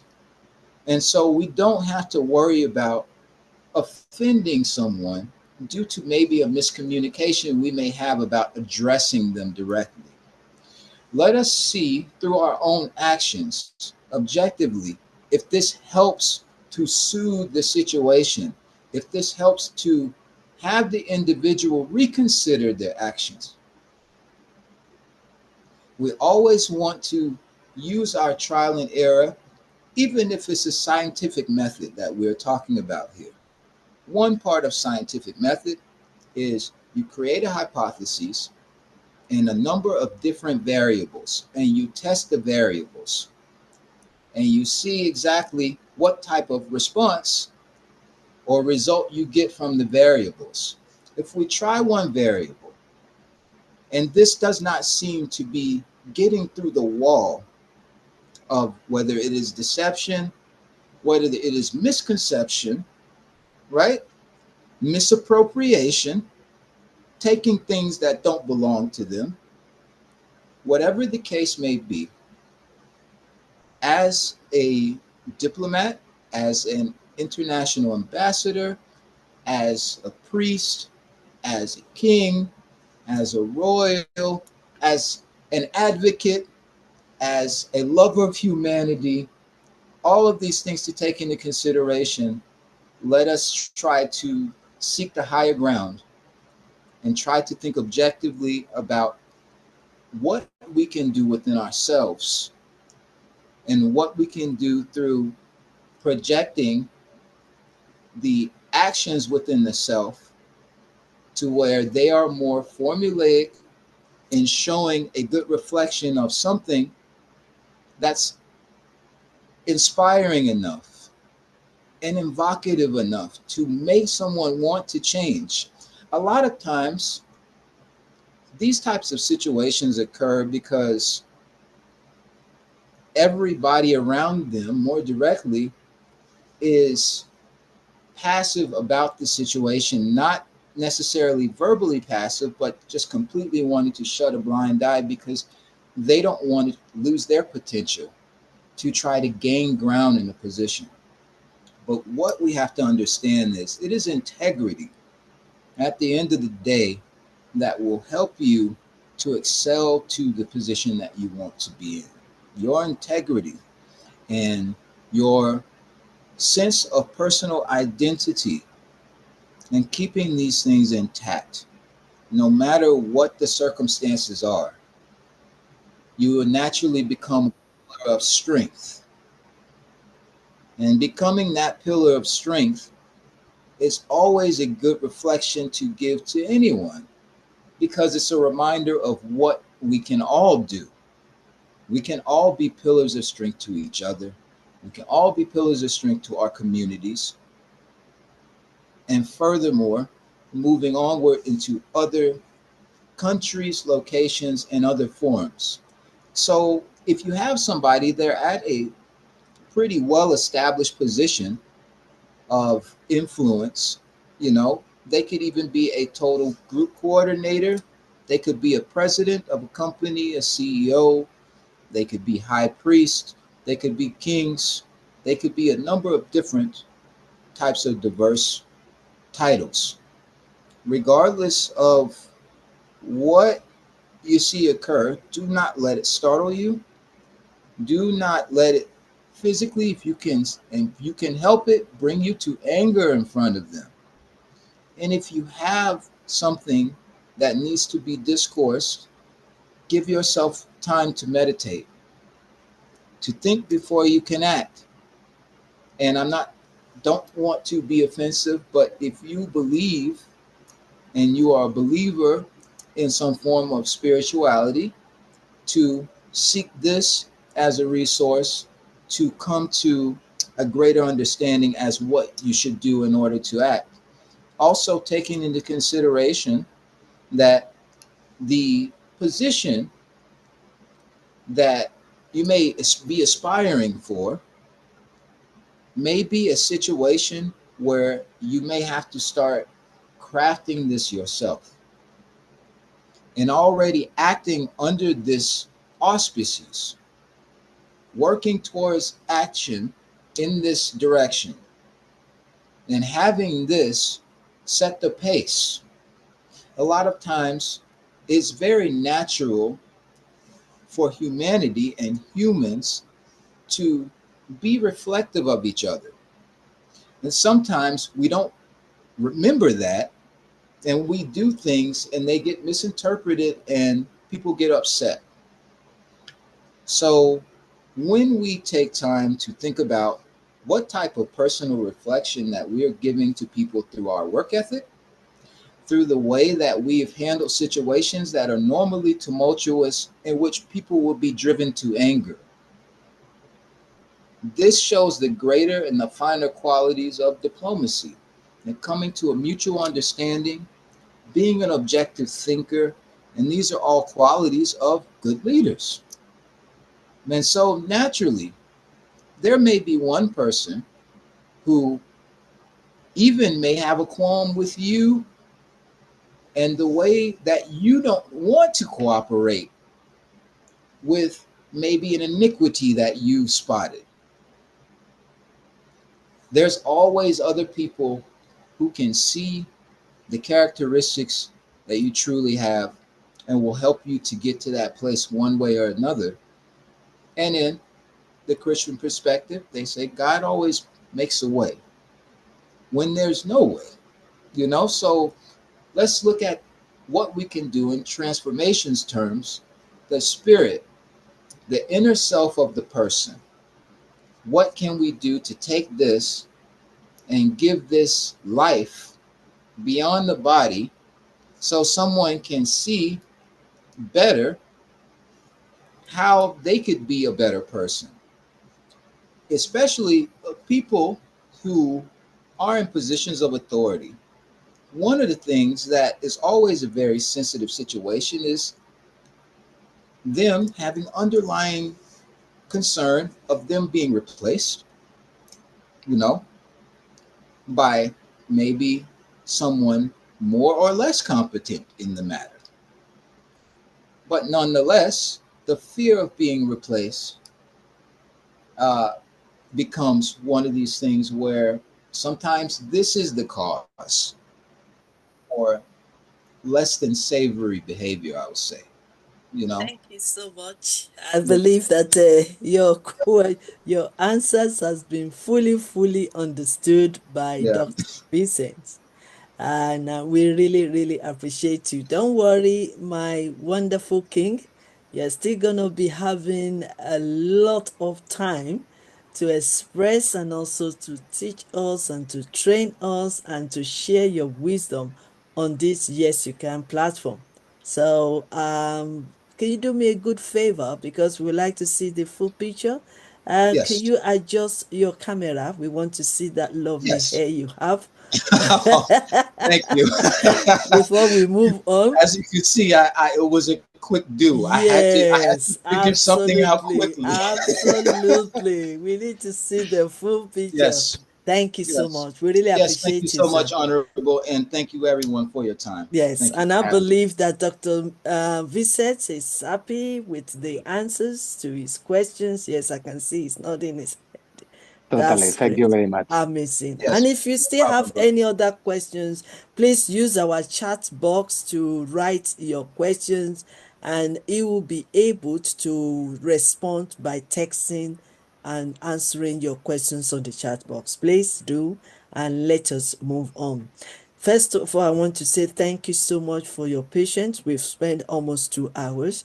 Please feel free to stand up and stretch yourself, because we are also mindful of our health. Feel free to drink water or tea or coffee or any other things that you want to drink. Feel free to close your camera and do some other things like prayers if you want to pray. And feel free to, to use our chat box and comment and ask questions, and we can move on. Like I said, we've devoted this week for this masterclass, and also to come back on Saturday, and let's all celebrate together. And also there's one particular day during the week that one of us is going to be sharing or be celebrating her 60th birthday. And I hope you won't be able to miss that. So please join us on the 5th of February, because there are lots to be done on that very day. So if you're around, if you're not traveling, and even if you travel, please remember us in prayers. That's good. I also want to appreciate Professor Charidin. Thank you so much for joining us from Malaysia. I got it right. Professor Dr. Oshudiji, thank you so much for joining us. Captain, Brigadier, General, Doctor, Ambassador, Comrade Isaac Christian, thank you for joining us. Professor Ruben, thank you for your patience, sir, for always with us. Dr. Stephen Cameron, thank you so much. I like your new photo on your profile. And also, mommy, Dr. Samina Evelyn from Pakistan, thank you so much for joining us. Auntie Ambassador Bola Titura Dapo, I believe all is well with you in that hospital. My wonderful moderator also, Ambassador Lucas Emmanuel, thank you for joining us. Mrs. Ambassador Claire Avodi, thank you for joining us. Pastor Alexandra, thank you for joining us. Dr. Ambassador Ahmed Fagno, thank you for joining us. Ambassador Alexandra Page, thank you for joining us. And many more. Amazing woman, Ambassador Shola Odu, thank you so much, ma'am, for joining us for this masterclass. Now, please allow me to share the slides, and then we will continue with our teaching. I will love Dr. Tipak to get ready. Professor Karidin, please get ready because you will be sharing with us. Dr. Stephen, Dr. Samina, get ready.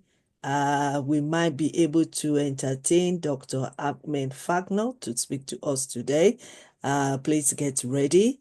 And also, we promise that we will finish on time so that we can come back tomorrow. Please make use of our chat box. Write your questions and our speakers will be able to answer it on the chat box for you. Please, thank you. And if you need yes, we're recording the full we are recording the full event.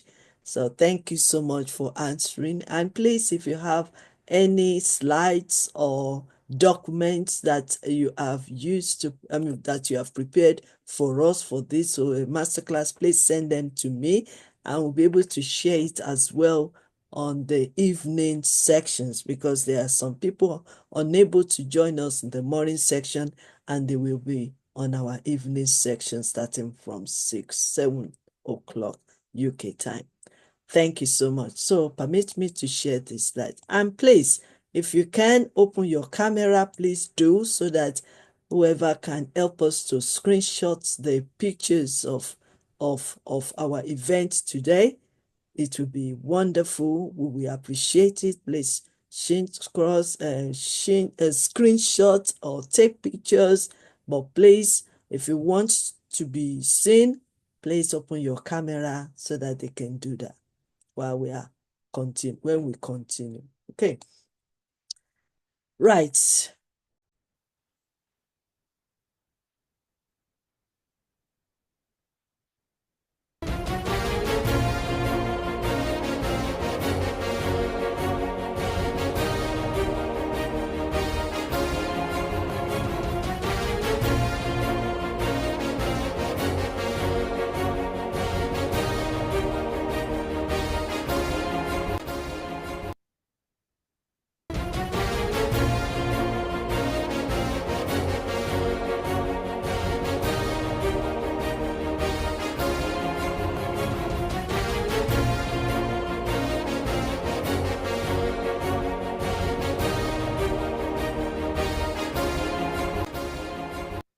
Okay, this is our previous.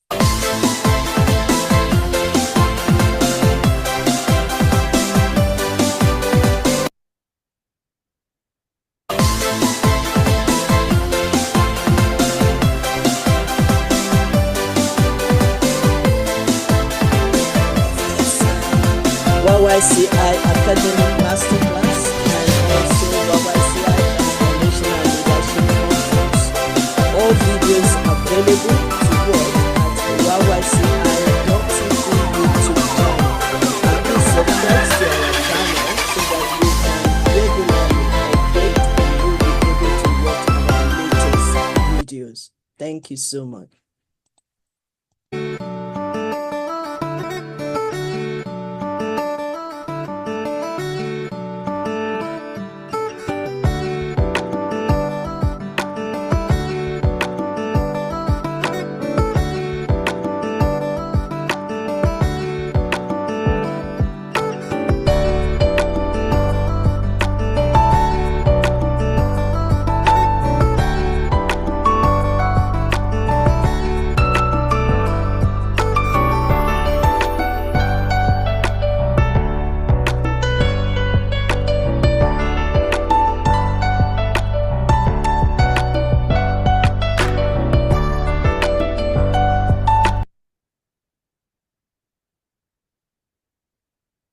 Okay, for this, our wonderful time together this week, from today till Friday and Saturday, our conference, we have some amazing chairpersons, and moderators that will be coordinating our event.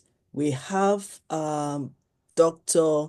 Stephen Cameron from Pakistan, Lady Dr. Aika from India, Mahaja from India, Professor Professor Nada from Choristic from Croatia, and we have Professor Coach Ediana from Indonesia.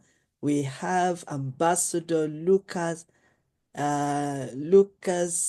Adarabioyo from Nigeria.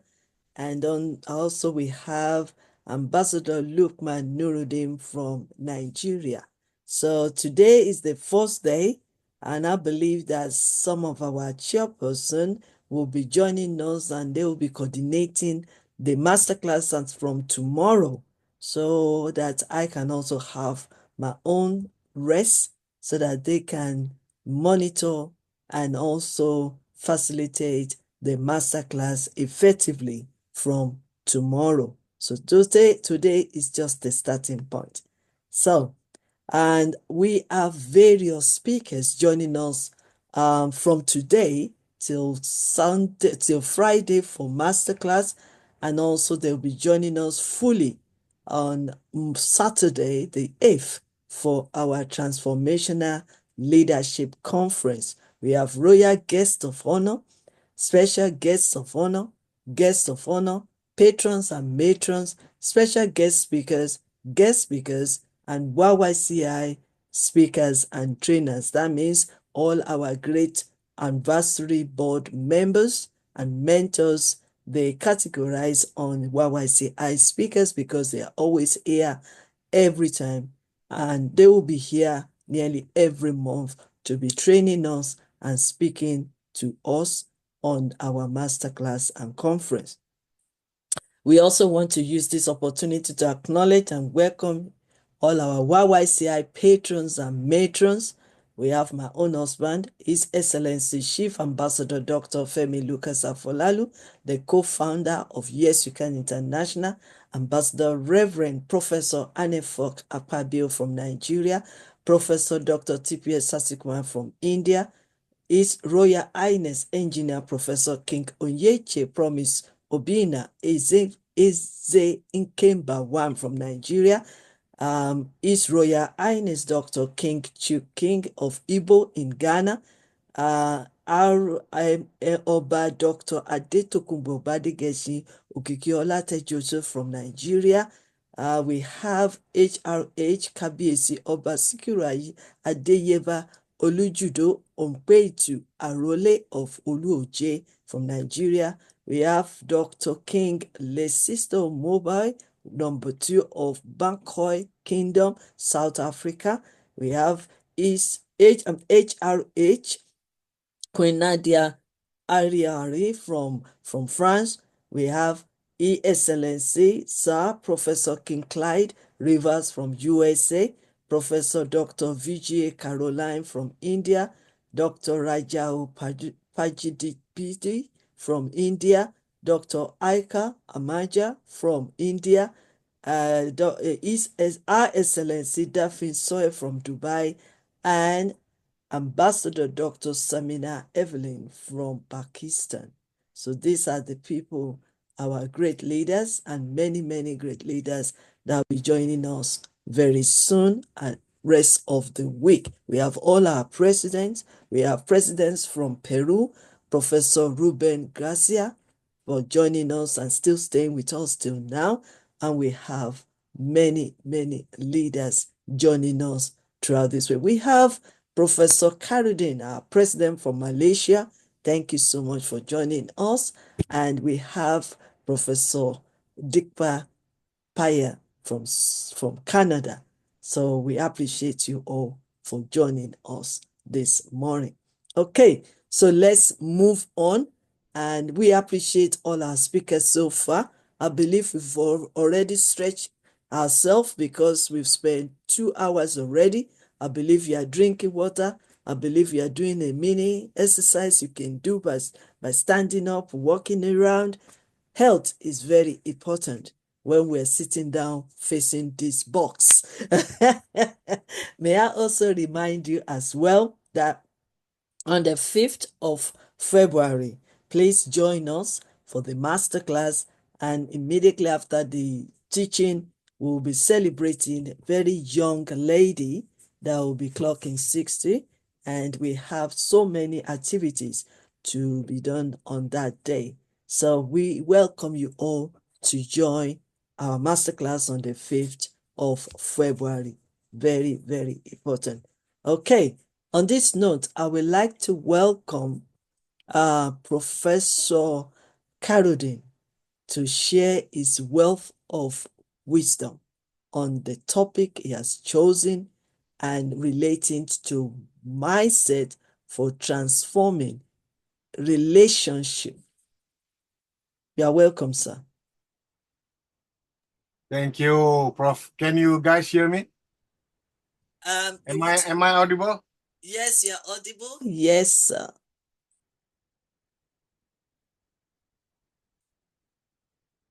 Please, we can't hear you. I think we can't hear you now, please.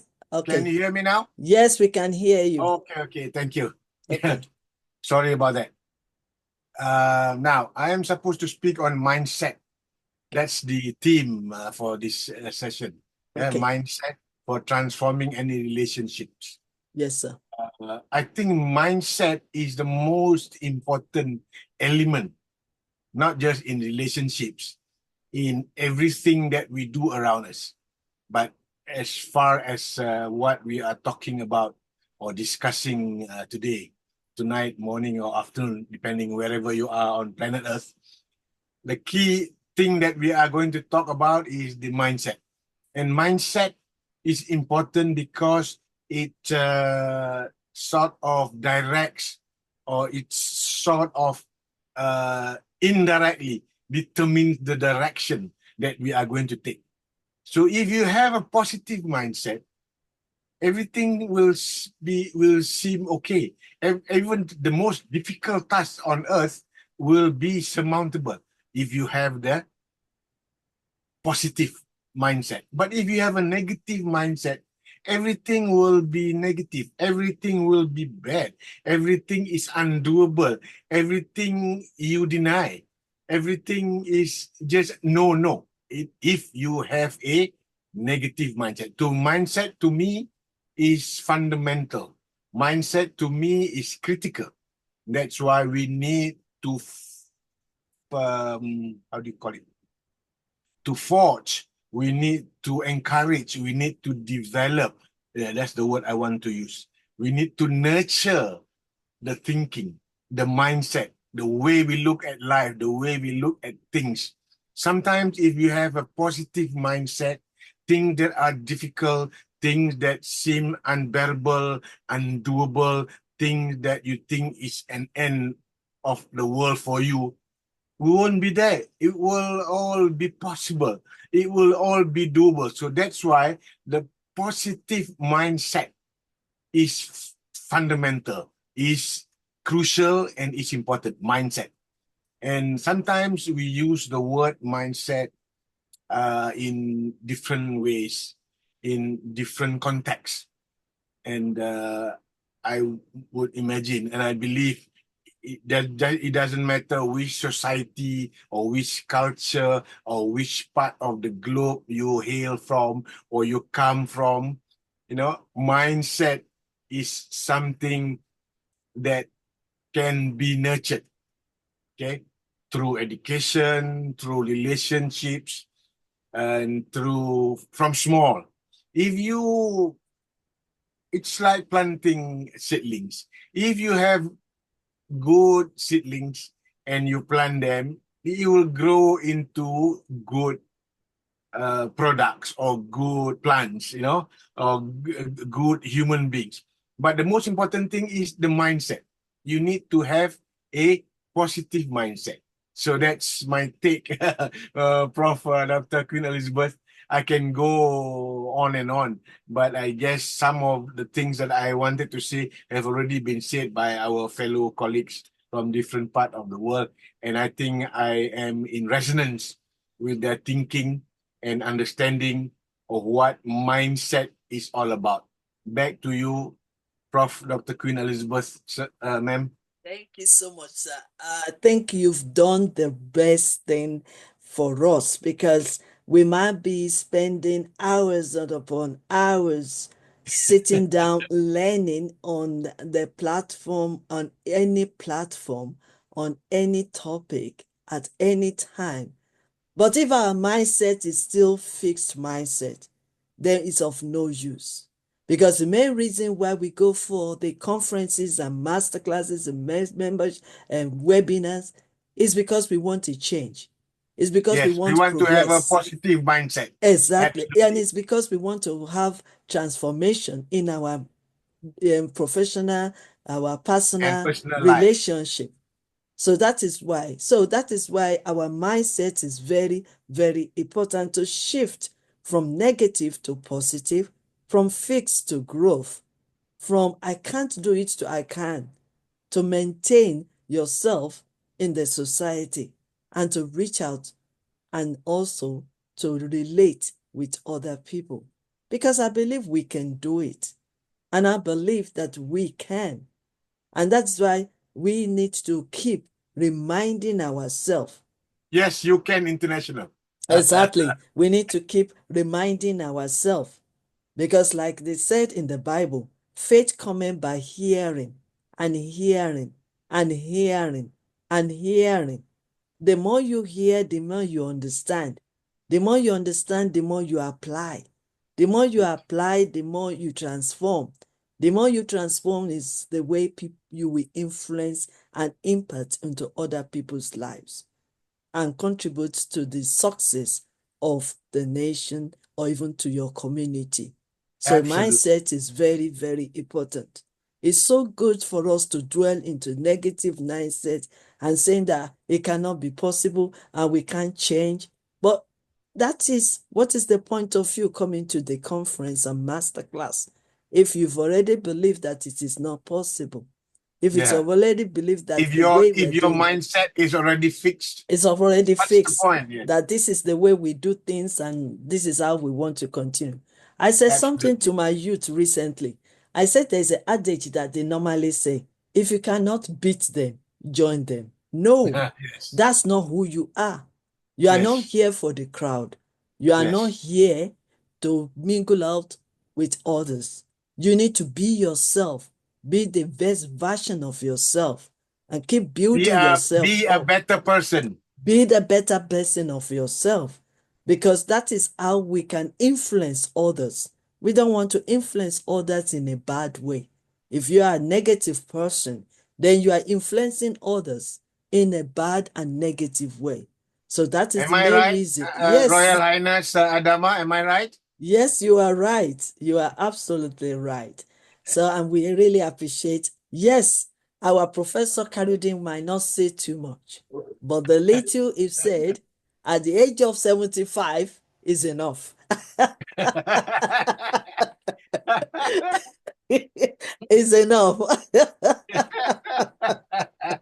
So thank you so much, sir. We really appreciate you, Professor Karudin from Malaysia. Now let's move on to also another great prominent in our society. I would like you, sir, to introduce yourself before you speak. Dr. Tipak Bayer from Canada.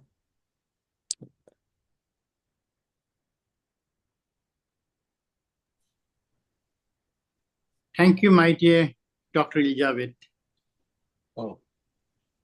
and all the people from all over the world. I'm so happy to meet such a great people from different part of the world. Dr. Elizabeth inviting me since long time. Because of the time difference, it's a very difficult to participate. At the beginning, Dr. Elizabeth, I requested her to change from 10 a.m. to a little bit after. She tried, but unfortunately, it's not possible for all over the world, and it started according to 10 a.m. Usually, we do the similar type of Zoom webinar 11 a.m. Eastern Standard Time, that is New York time. And the participant from Tokyo, from New Zealand, from Australia, very difficult. Their time will be morning 1 a.m., 2 a.m. They're That is sleeping the time. problem. And today I promise to our dear friend, Dr. Elizabeth, definitely I will come without sleeping. And she have given me to speak 10 minutes. And as Professor Khairuddin from Malaysia explained about the relationship, and I would like to explain more on relationship and understanding. I have not prepared any data, but I will explain my experience, what I did for the research.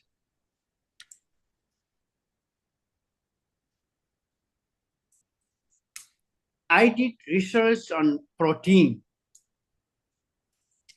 I hope everybody knows what is protein. Protein is found in egg, milk, fish, and different. And protein is very necessary. And there are different types of protein. How many times? 10 times, 100 times, 1,000 times. The protein are billions of types of protein. I did the research on protein, and to have the result of protein, I have to feed my different artificial protein. I cannot do research on human being. And to do the research on different type of protein, I kill to get the result 500,000 life. 500,000 during 1990. It's almost 34 years. No, more than 34 years. And you might be thinking, you might be doing in the mouse. Many people do on the monkeys. Monkey's brain also such a big. Even the mouse brain also such a big. And 500 million life, such a big brain to destroy is very difficult. I did research on Apis mellifera. Apis mellifera is a kind of honey bee. There are different types of honey bee. Apis mellifera is a European bee. Asian honeybee is an Himalayan honeybee is tropical honeybee is a different type of honeybee. But I did in Apis mellifera, and I used to take out feeding the different type of protein and the development of the hypopharyngeal gland to make you understand a kind of brain. And to do the experiment with this Apis mellifera honeybee, I have to make the point comes our topic, relationship.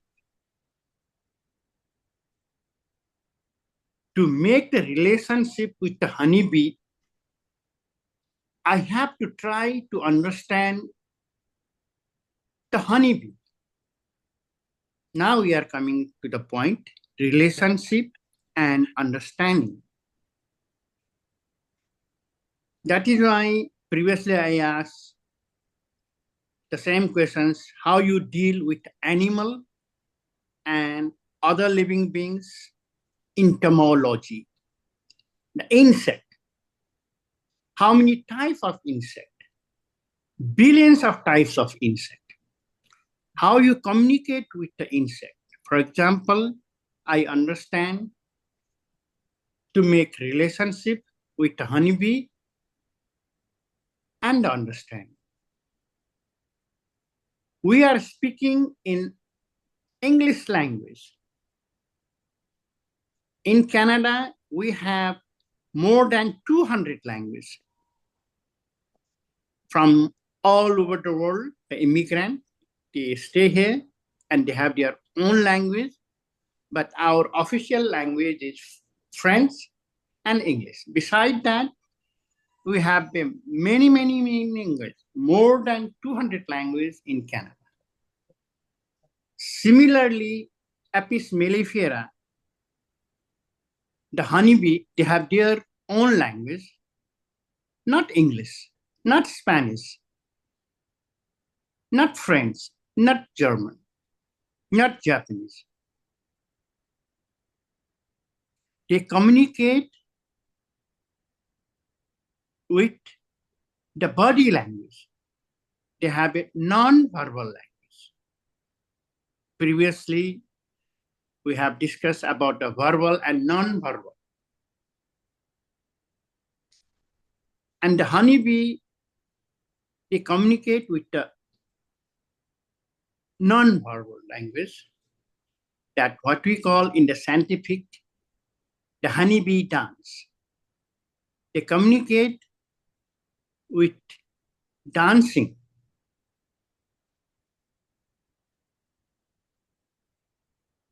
For example, one bee will communicate to another bee in their hive.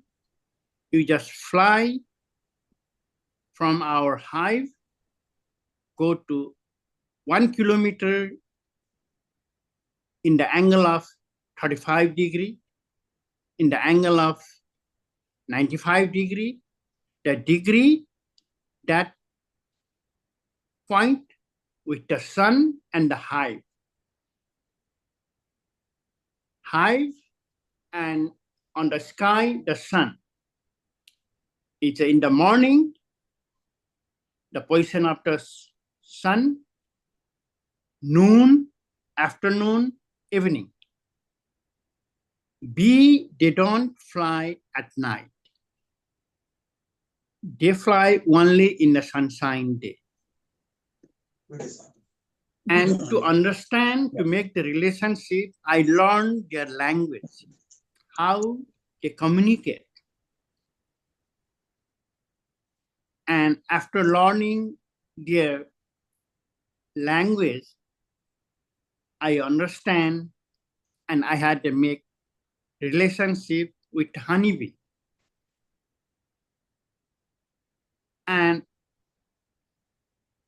I made the relations to communicate, and I tell them to forage, to collect the nectar from the flower from so and so place. In that way, I communicated after learning their non-verbal language.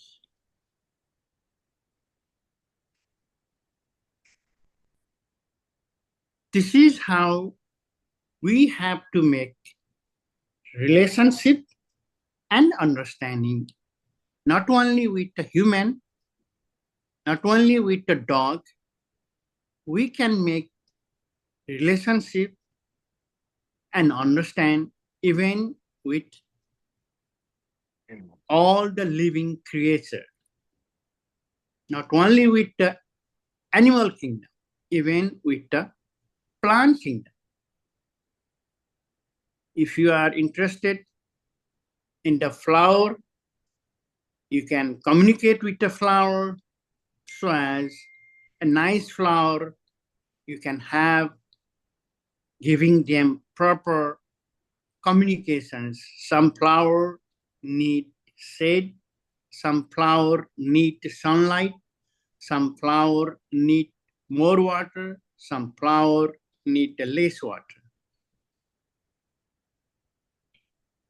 You might be feeling bored, topic all these nonsense things communicating with the plant kingdom or the insect.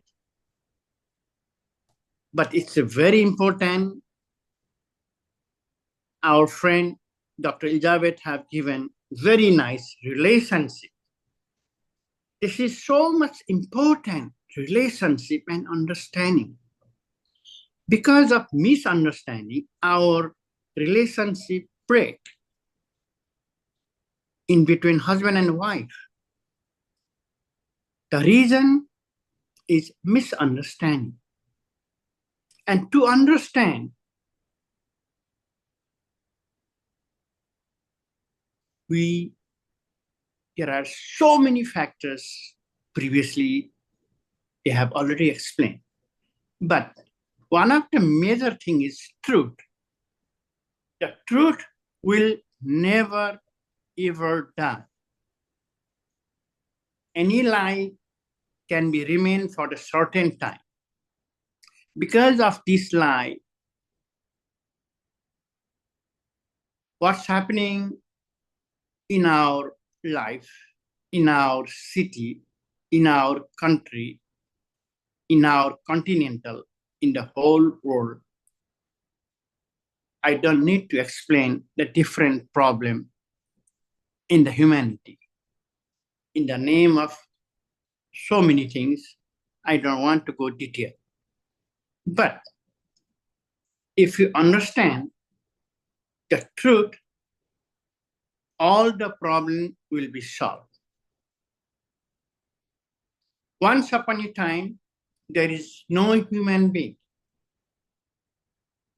Billions of years ago, there are dinosaurs.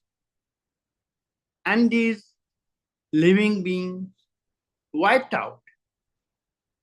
Now we came to know, once upon a time, we have a creatures called dinosaurs after the paleontologists, scientists discovered. The day will come, I don't know when, how many billions of years, or maybe within a short period, the human life may be wiped out like the dinosaur. I have taken more than 10 minutes, 30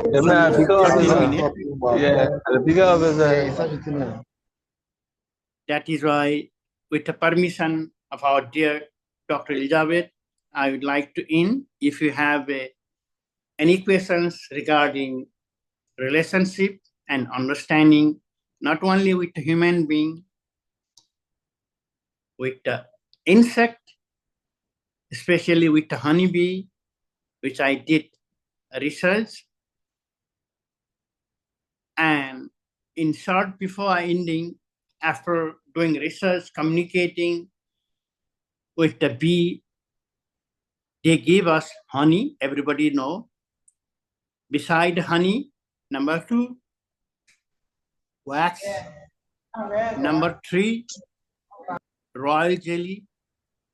Number 4, pollen, which is very good protein. Number 5, bee venom. And the last, not but the least, honeybee product is propolis. Propolis, which is sticky matter collected from the resin of tree mixed with the saliva of bee. That propolis, many people don't know, which is so much important in our life, like the atomic power, an atomic bomb. As you know, uranium is necessary.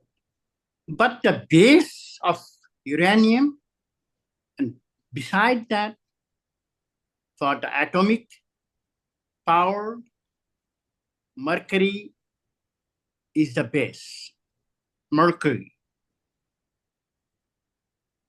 Similarly, propolis is the base. Some of my colleagues doing research in 1990 in Tokyo University, this propolis might be the base for the antidote of the most dangerous disease, AIDS.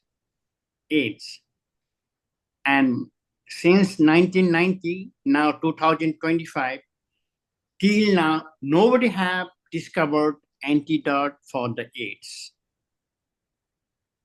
Hope some other scientists will find it out. 15 minutes gone.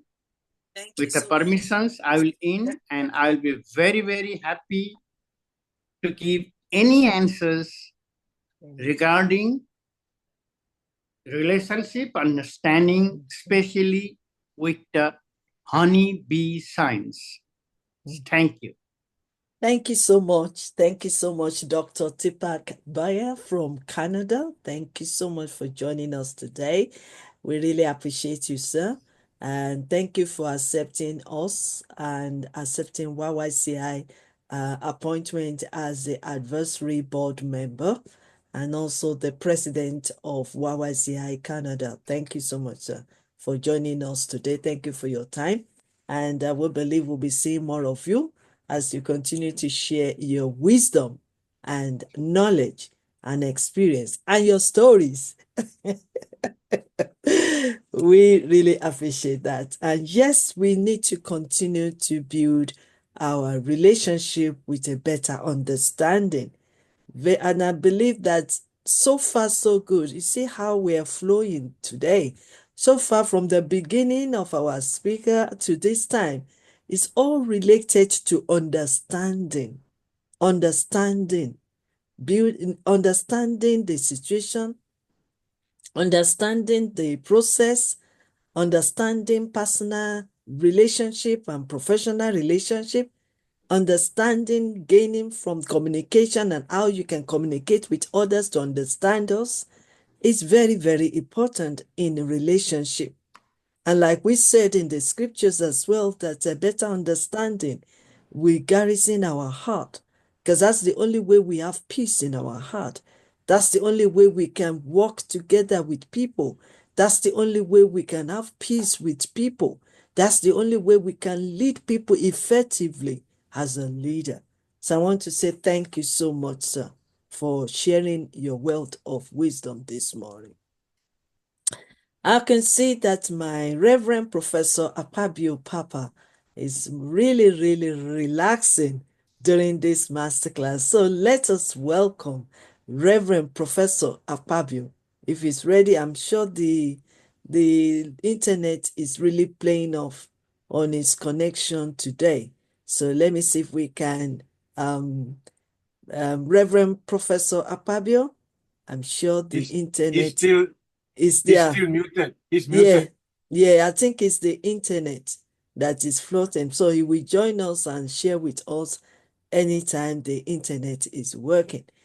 Let me also use this time to welcome Dr. Stephen Cameron to share with us today. I know that he's going to be sharing with us every day this week, and he's also part of our, he's also member of our chairpersons of this event. Let me see if he's ready to share with us. Dr. Stephen, are you ready? If not, I'm going to call. Are you ready? Ready. Yeah. He's So ready. just, Yes, ma'am. yes. I'm ready. So just, Thank you. Thank you, sir. just bring us greetings and just share with us briefly, because I know you are with us Right. throughout this week. Thank you so much, ma'am. Thank you so much, everyone. We've got amazing people today with us. I can see Professor Calvin with us, a great Professor Dr. Queen Elizabeth Lucas with us, and Deepikal, Professor Capio, and every great leader who is here with us. Good morning, good afternoon, good evening, in whatever part of the world you are right now. And glad to see everyone who is here with us. So first of all, let me introduce myself. It's 8:46 p.m. here in Malaysia. Oh, Dr. Stephen. wow. So you're heading towards night also. Yeah. Yes. Yeah. Carry on. So Let me first introduce myself. My name is Dr. Stephen Kamra, and I'm the Vice President of YYCI Pakistan and YYCI Ambassador also, and Advisory Board member also. And if I talk about my professional experience, I've been a banker, and I do have a diverse experience, in medical sciences as well, in leadership training as well. And my banking career spans around 12 years. And so let's move on towards the topic today. The topic for today, which I've chosen, is the role of personal development in nurturing relationships. And it is an absolute honor to be here and talk about this topic, that is the role of personal development in nurturing relationship. And as we all know, that personal development is very, very, very, very important.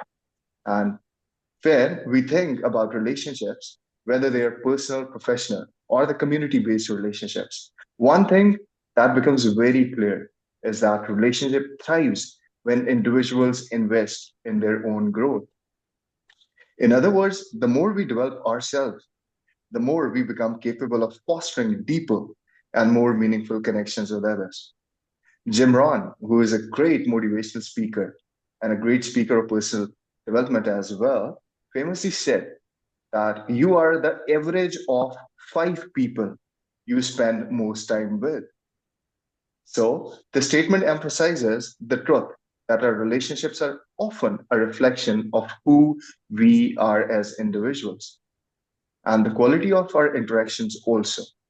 The depth of our communication also, and the strength of our bonds are shaped by the work we do on ourselves, on a personal development.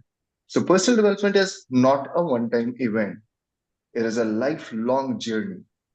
And, the reason why we all are here is to develop ourselves also. This masterclass is a testimony to this fact that we all actually believe in personal development and in developing other people around us. So it encompasses our emotional, intellectual, spiritual, and physical growth as well. So as we evolve and mature, we become more aware of our inner needs, our strengths, and areas for improvement. As we evolve and get mature, we learn how to manage emotions, improve communication skills, practice patience, and develop empathy, all of which are essential to building and nurturing healthy relationships. The power of personal development is transformative. Tony Robbins, who is a great speaker on personal growth, who is an expert, said that the only limit to our impact, the only limit to your impact is your imagination and commitment. By investing in ourselves, we unlock the ability to elevate also those who are around us. And fourth, ma'am, am I clear? Am I audible? Yes, yes, yes, you are. You are. I think Right, um, Chaplain Brigadier, can you please stop the screen shot, right. please, so that we can focus on the teaching, please. Can you stop the sharing, please? Ambassador Isaac? Right, Okay, continue speaking, please. right, ma'am. Today, we explore how personal development is a bedrock upon which we should build successful relationships. And let us see some practical ways we can apply personal growth strategies to our, relationships around us. As we dive into the specifics, I encourage you to reflect on how you can further develop yourselves to be a better partner, better friend, better colleague, or a better family member. Let us see the importance of personal development in nurturing relationship first. And let us see its political impact, the economic impact, the social impact also. So at the political level, leadership is not just about policies. It's about how leaders connect with people, understand their needs, and build trust. Great leaders like Abraham Lincoln were known for their emotional intelligence and empathy also, which helped them navigate even the most divisive times in American history.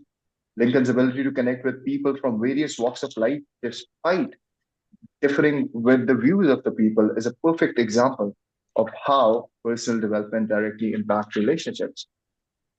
A political leader engages with community.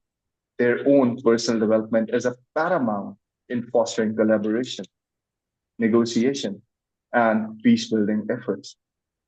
Emotional intelligence and self awareness and communication skills are crucial for political leaders to understand their constituencies and negotiate effectively with others, both domestically and internationally.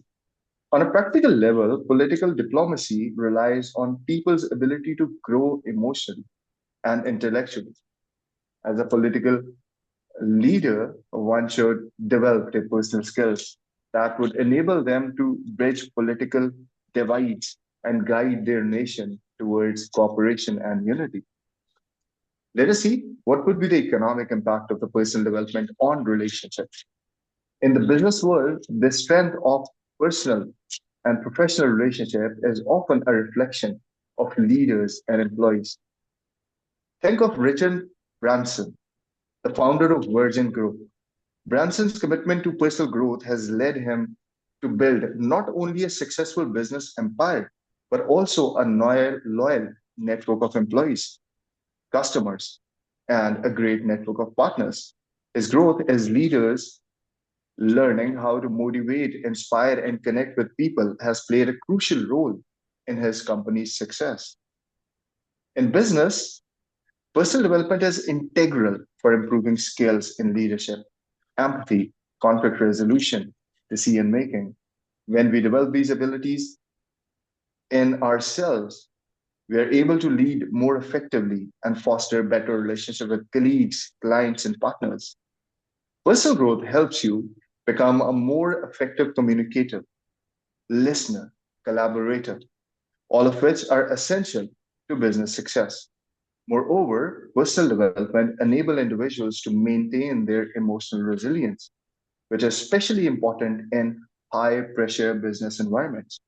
Leaders who invest in their personal development are better equipped to manage stress, adapt to changes, and inspire their teams through difficult circumstances. Now, let us see some strategies for applying personal development to nurture relationships.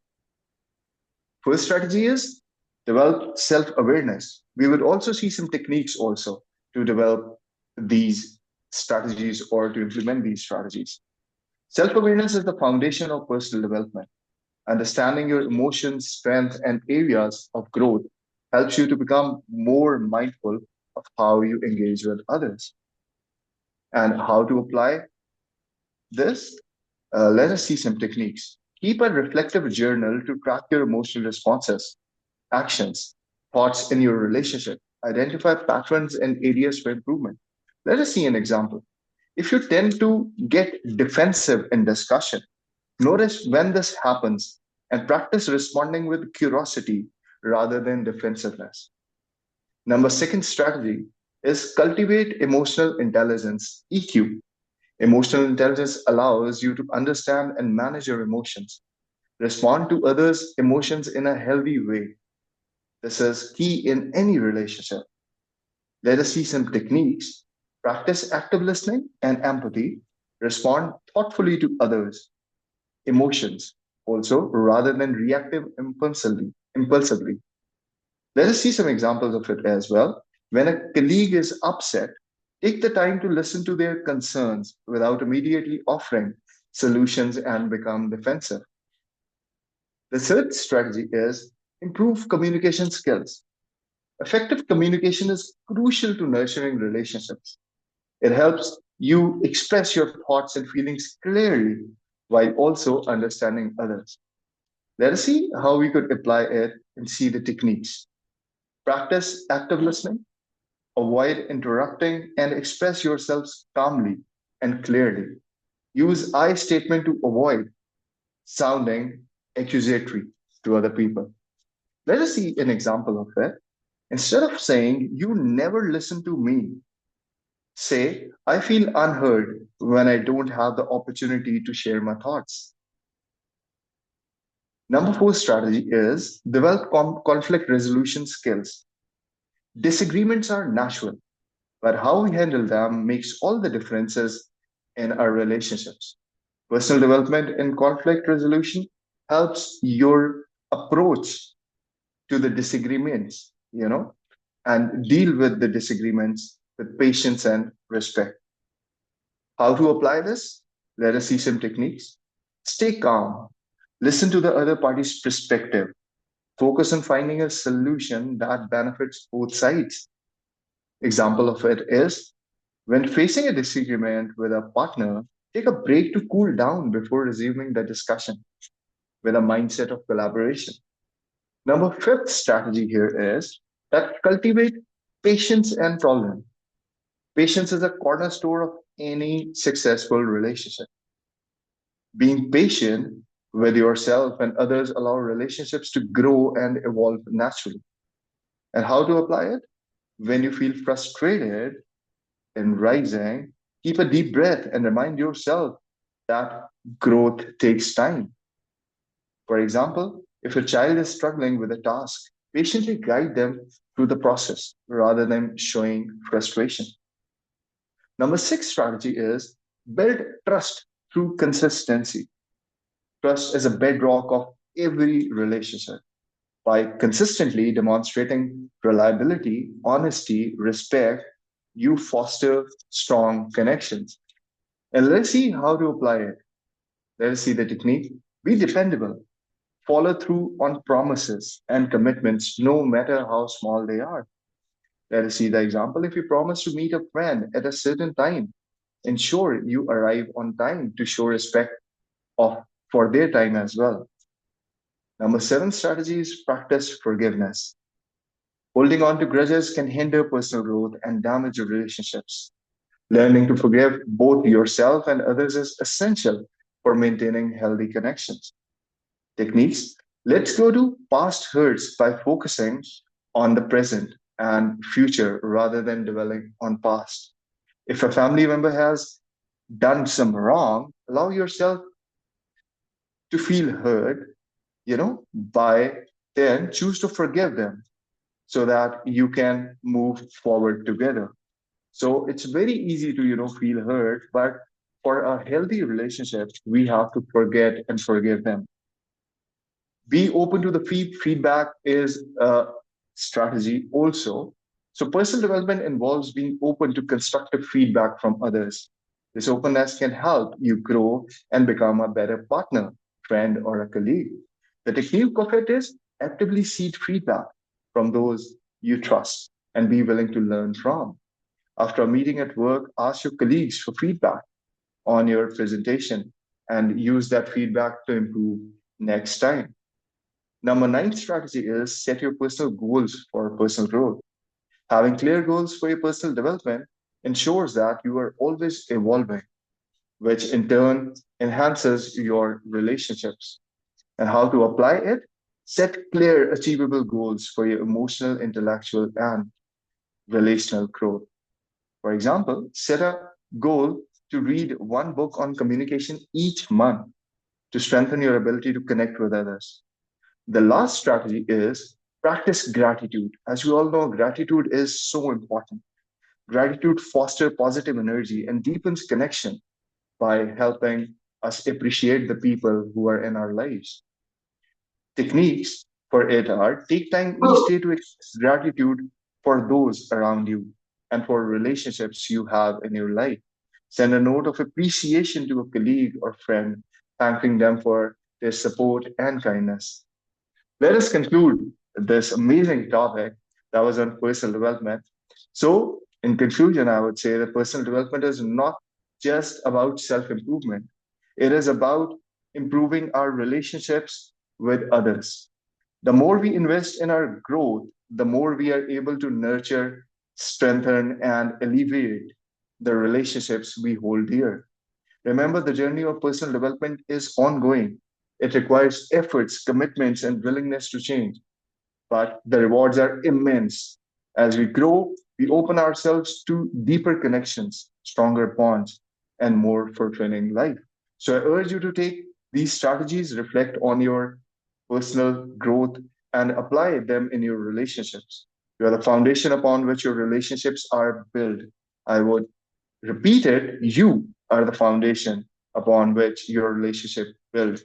And through continued self investment, you can create lasting, meaningful connections with those around you. Thank you very much, everyone, for your time and your attention. God bless. Thank you so much, Ambassador Dr. Stephen from Pakistan. Thank you so much for joining us today. And the reason why I have to allow you to speak to us today, your topic, I know you are going to choose another topic, but because you also have another responsibility during this masterclass and conference this week, you are going to be speaking to us, training us, and also be one of our chairperson of this event. So from tomorrow, you might be doing more than just speaking. Yes, ma'am.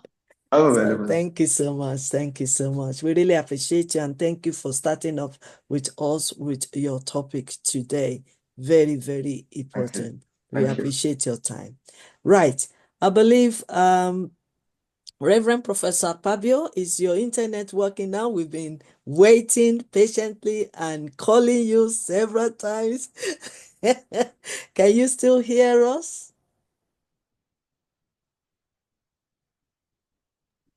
I hear, but the thing is fluctuating. So will you be able to share briefly with us, or we have to wait for another time? Let me just thank everybody that is here. Because of the time and because of what happened, this is man-made, and man-made must have problems. I am thanking God that we have come again in this masterclass so that we can share our thoughts and our views and help one another. So I congratulate all of you. And I would say, because this is the first time after the year had been over, I say, some people say Happy New Year, but I always say Happy Survivor. So happy survival to all of you, because there is nothing more on the new year than that you have survived. So because we have survived, we will see more of God's blessings upon our life. I believe by Wednesday or on the feed, the network should be what we can talk about. Every human-made thing always have problem. And so I really thank God for all the speakers. I thank God for our leader, our queen, for having the stamina to still carry us along to affect life. And I know, like the people say in Nigeria, the labor of the heroes past will never be in vain. Whatever seed we are sowing each and every day, whatever research you have made in order to present what you present, it will yield a great dividends. And I trust that the God whom we are working for, you are not being paid, but you see the need of doing the work of God, that God will pay us back. So I say congratulations to all of you. Let's keep on. The Lord will help us. Whether it is personal relationship, whether it's professional relationship, all that we need is that we are equipping people. My joy is that at least we are affecting a lot of people that we could have not been able to see them face to face.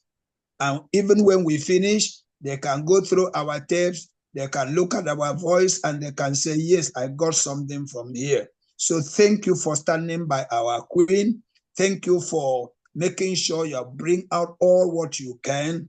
And I know we shall enjoy the dividends of what is going on, because what we sow today will germinate and grow tomorrow if Jesus tarry to come. So thank you. I will say what I will say. After tomorrow, we shall meet again. Network will not disturb us. We must still succeed in this thing.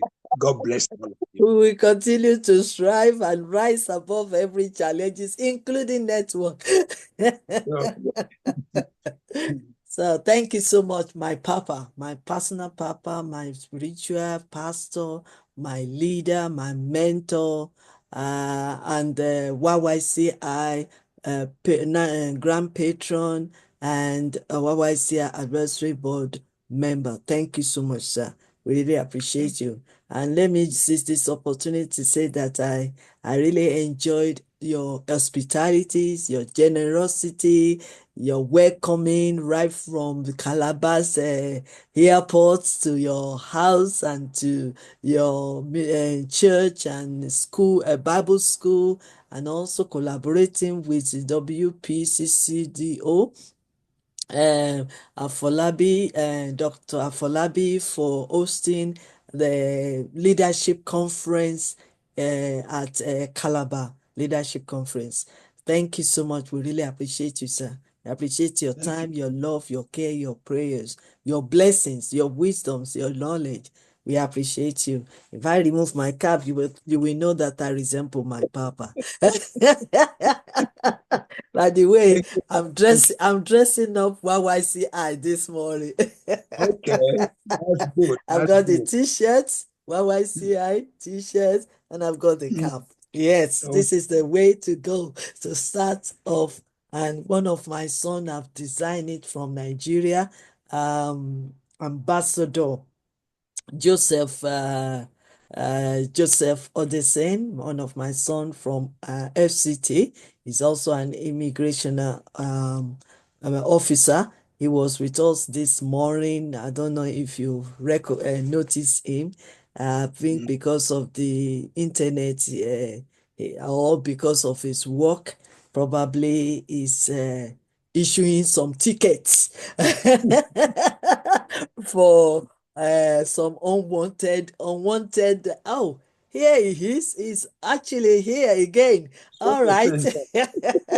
Are you happy? I'm putting on your t-shirt and your cap. This is how he welcomed me to Nigeria last year, and he also had his wonderful wedding, which I managed to attend. I attended a few minutes, dash in and dash out on that day, but it was a very ceremonial, successful event of and I his think I will wedding. crucify. I think I will crucify him for marrying without telling me as a son. So I will crucify him. I think the best thing to do is to buy the ticket and rush quickly to Calabar, both himself and his wife, and go and get your blessings. I'm sorry, Papa. I'm sorry, sir. it, No problem. Thank it's you. actually skip out of my memory, like the pressure and everything. So I'm sorry, pardon me, sir. I will talk to you No one on one this evening, problem. sir. Okay, all right. Yes. That one. That apology is accepted, but you still need Thank to you. buy tickets and rush quickly to Calabar for yourself and your own honeymoon or your holiday and get the blessings. I will be in Abuja in June, first week of June. So I will make him that he see me. Okay, all right, that's good. That's good. Okay, well done. All right, thank you so much, sir. We are family. This is a platform where we demonstrate our love, build our relationship, and we also build our family. We have a global family and we still care for one another wherever we are all over the world. So that is why we can chat the way we are chatting now. So thank you so much for your patience. Thank you so much for your love. We also have Mama in the house, which I'm going to call later. We have Dr. Samina in the house. We have Ambassador Bolatito in the house. They are our matrons, and they're going to speak to us. Ambassador Bolatito will speak tomorrow or other day, but Dr. Samina will speak later today on this platform. They are our matrons. I also want to appreciate our leader that just joined us. He's been joining us for a couple of times last year, but unfortunately, the internet and also the multitude of his work and for humanity sometimes disturb him not to join us to speak, but sometimes he's always with us in our platform, and time do not permit him to stay longer for him to be able to speak to us. So before I call on Papa Akpabio, please permit me to call on Dr. Paya Ratna from Nepal to share with us.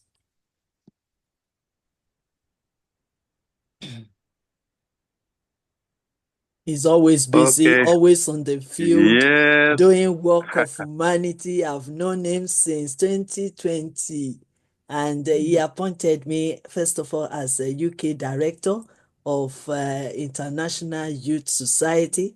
And then later on, he advanced me to become the global advisor of International Youth Society.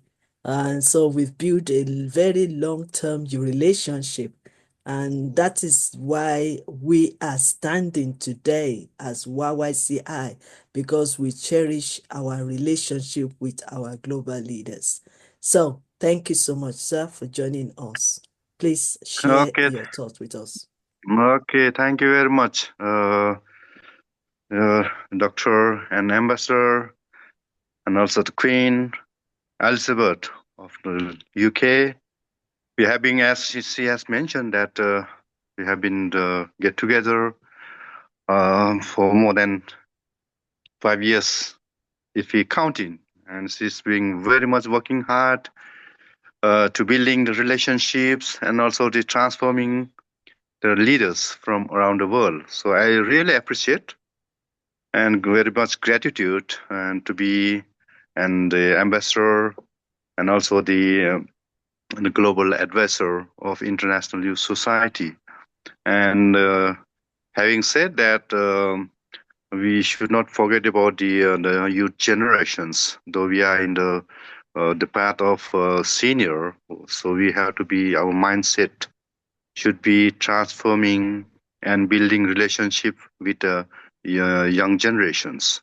So with the International Youth Society having some of the global platform, so which we can with through this YY, yes, you can do international. That academy can take some kind of initial roles, transforming the upcoming leaders from around the world. This is what YYCI, the Transformation Leadership Conference, whereby we can invite more people and also the audience from around the world to get more benefits out of what we have been discussed. And I have seen all the eminent speakers from Nigeria, this I heard that, and also the from the Pakistan. So my name is Dr. P.R. Ratna. I am from Kathmandu, Nepal, and rooftop of the world, Mount Everest. So warm greetings again from Kathmandu, Nepal, and very much gratitude and happy to be and delighted to be here in this great platform whereby we can share all the leaders from around the world coming to this global platform to build a relationship. So what's most important is it's not a matter of time and the space, and that what we keep our relationship is most important. So that with this relationship, that we can build a society, our culture, we can change, transform myself. At the same time, we can transfer other people. So we are the great leaders. We are the leaders of the world. Our mindsets should be also to transform or to change first by ourselves, starting from our own, and we can extend to change the others. So therefore, through the changes that come from myself and extend to our family, the friends, and the society, that's how we are working in the organization. So we have a majority of the audience and also the people who are following us. So therefore, we are as a guidance and guardians, and like Mama and our the Queen Elizabeth, through her very much introduce the power of changing the people, and that should be in our mind.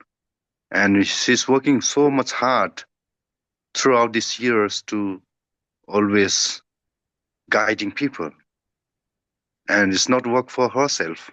So that means we have to transform from self to the selfless. That means we should always be contribute, always not that rather than taking, we should be just giving all the time, giving and giving.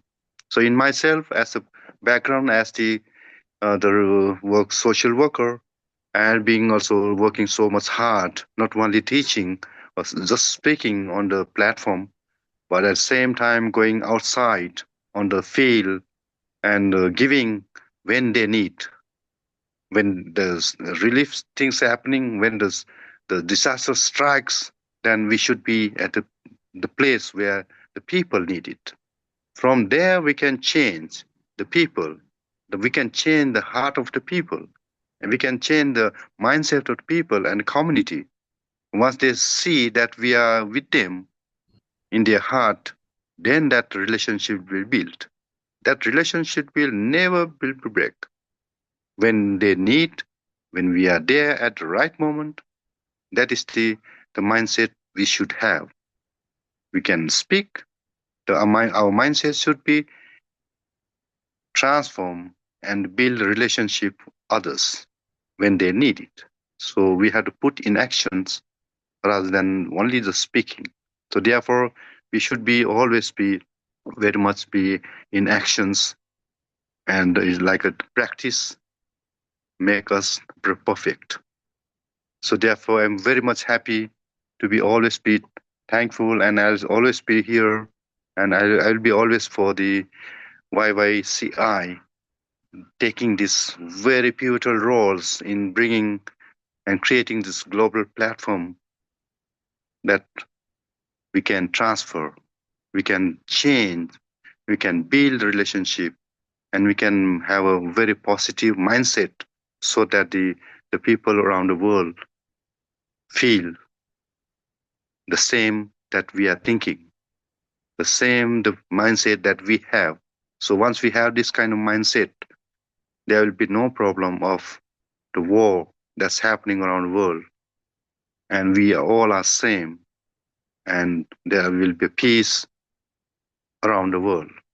So thank you very much again giving me this platform to speak, and I will come back again when there's a time for us, and I look forward also seeing you in London very soon, and we will empower, we will give the platform, and at the same time I would like to also extend and also want to reach the heart of the African people, and also would like to travel to Nigeria and other South African country and African regions, so that they need us.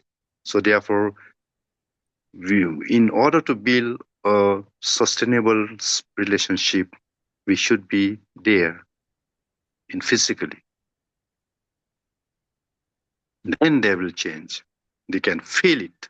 Once they feel from the heart, that is the most important things that we can change the people of the world and people of the globe, and also the leaders.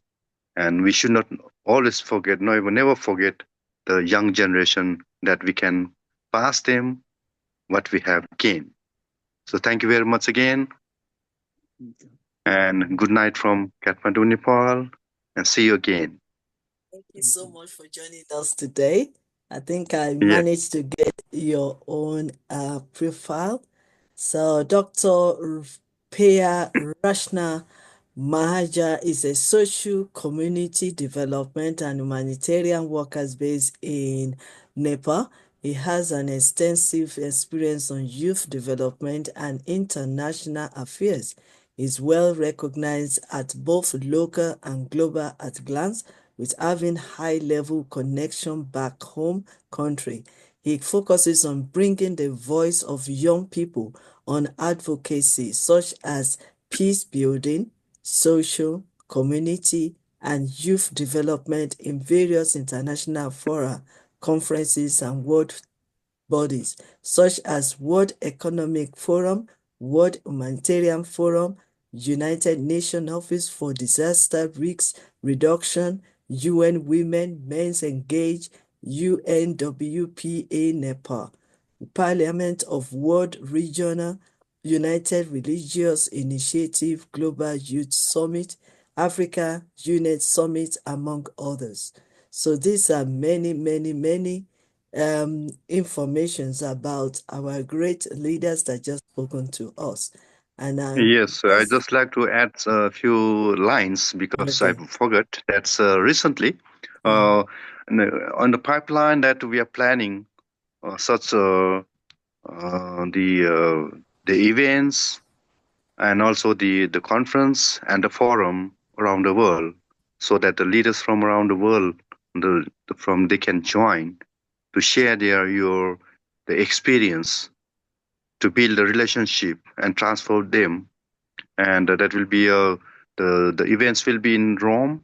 That will be the events will be in Sweden, Stockholm, where it's a peace city, and there will be a Spain, and coming up around the world. At the same time, in March is the month of the women empowerment. So I'll be also attending United Nations UN Women, the conference to be held in New York in United Nations, and empowering young the women that we are all the powerful women are gathering and leaders are around is gathering over there, so to build relationship and how we can change the society and the world. At the same time, I had a privilege to meet the His Holiness the Pope the Francis. He has given the private audience, and have that audience. I had an opportunity to meet him, and also we are going to meet another His Holiness is the Dalai Lama. He's a spiritual leaders and the peace builders. They are the world leaders, and that we have to is building the relationship. So therefore, from grassroots root to the highest level, I'm building the relationships so that all of us we can have that kind of relationship in the future. Whatever I have is you will have it. It's not my personal, it is for the public, for all of us to change and also to build a relationship. Thank you very much again. Yes, Thank Dr. you. Kaya. Yes, you're doing a very good job. And I really appreciate you because, I mean, I'm still shying away from accepting invitation from New York, UN office. I'm still turning the invitation down at the moment because I believe I work in God's time. When it is time for me to come, I'll come and join you in New York. I know that I received another invitation to come to AHRI International in where's this place now? Bangladesh. Yes, I will be there very soon, not this year. Yes, And I want to then add one more thing, good news for you. Technipol and International Youth Society has been accredited officially good, from the United Nations, so that amazing. I can issue the invitation direct for you for Mm, any events at the United Nations, New York, and United Nations in Austria, Vienna, and also United Nations in Geneva. thank you. So anytime we Yeah. have a lot of events that we can build relationship and also we can meet again. Thank you very Yes. much. And you are Yeah. welcome to come to UK. This time Yes, yes, I'm around, coming. it's because even Yes, UK, I'm also very, very busy. I mean, you've been in UK now for almost 3 times, and I've not yeah, been able to meet you. But yeah. I So will sure, try my now coming up best. I this will time. try my best to. So Okay. apart from very busy on online training, masterclass, and conferences, during the, I mean, physically as well, I am a very, very busy woman. But I promise next time you come to UK, I will definitely meet up with you, sir. Thank you so Okay. much. Thank you very much. Okay, thank you for joining us today. We really Thank you. appreciate your time. Thank you so Thank you. much. Yes. Okay, now let's move on. Let's move on again because I'm checking my time. I believe we can finish as soon as possible. But we've really sit down quietly and we've been enjoying the presence of all our great leaders on the platform by sharing with us their wealth of wisdom, knowledge, and experiences and stories as well. So, there are different ways to learn. The most important thing is for us to gain better understanding, because better understanding will lead you to application, and application will lead you by transforming your lives, transforming your relationship, transforming your leadership, and also becoming an effective transformational leader to impact into your society and also into this world. So that is why we're doing all this, our training. Yes, I've been invited in various ways, but at the moment, I'm passionate to impact lives with our knowledge, wisdom, and experience.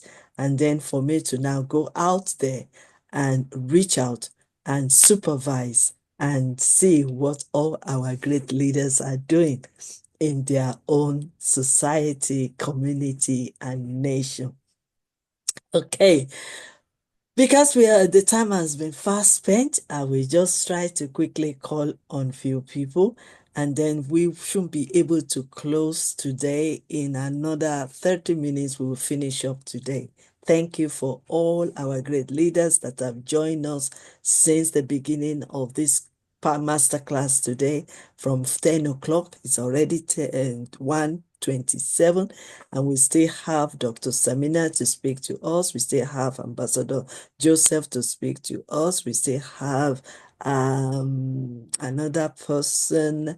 Okay, so Papa has shared his blessings on this day, and he will be joining us again on the 5th to teach us thoroughly on his own chosen topic. I also want to appreciate Professor Dr. Oshudiji. Sir, what did you say, sir? And to celebrate my queen's birthday. I don't want you to mention that yet. I've not been mentioning. I've just been saying that there's a young girl that wants to celebrate. Well, you didn't mention my name, so that's fine. Anybody can be queen on the platform.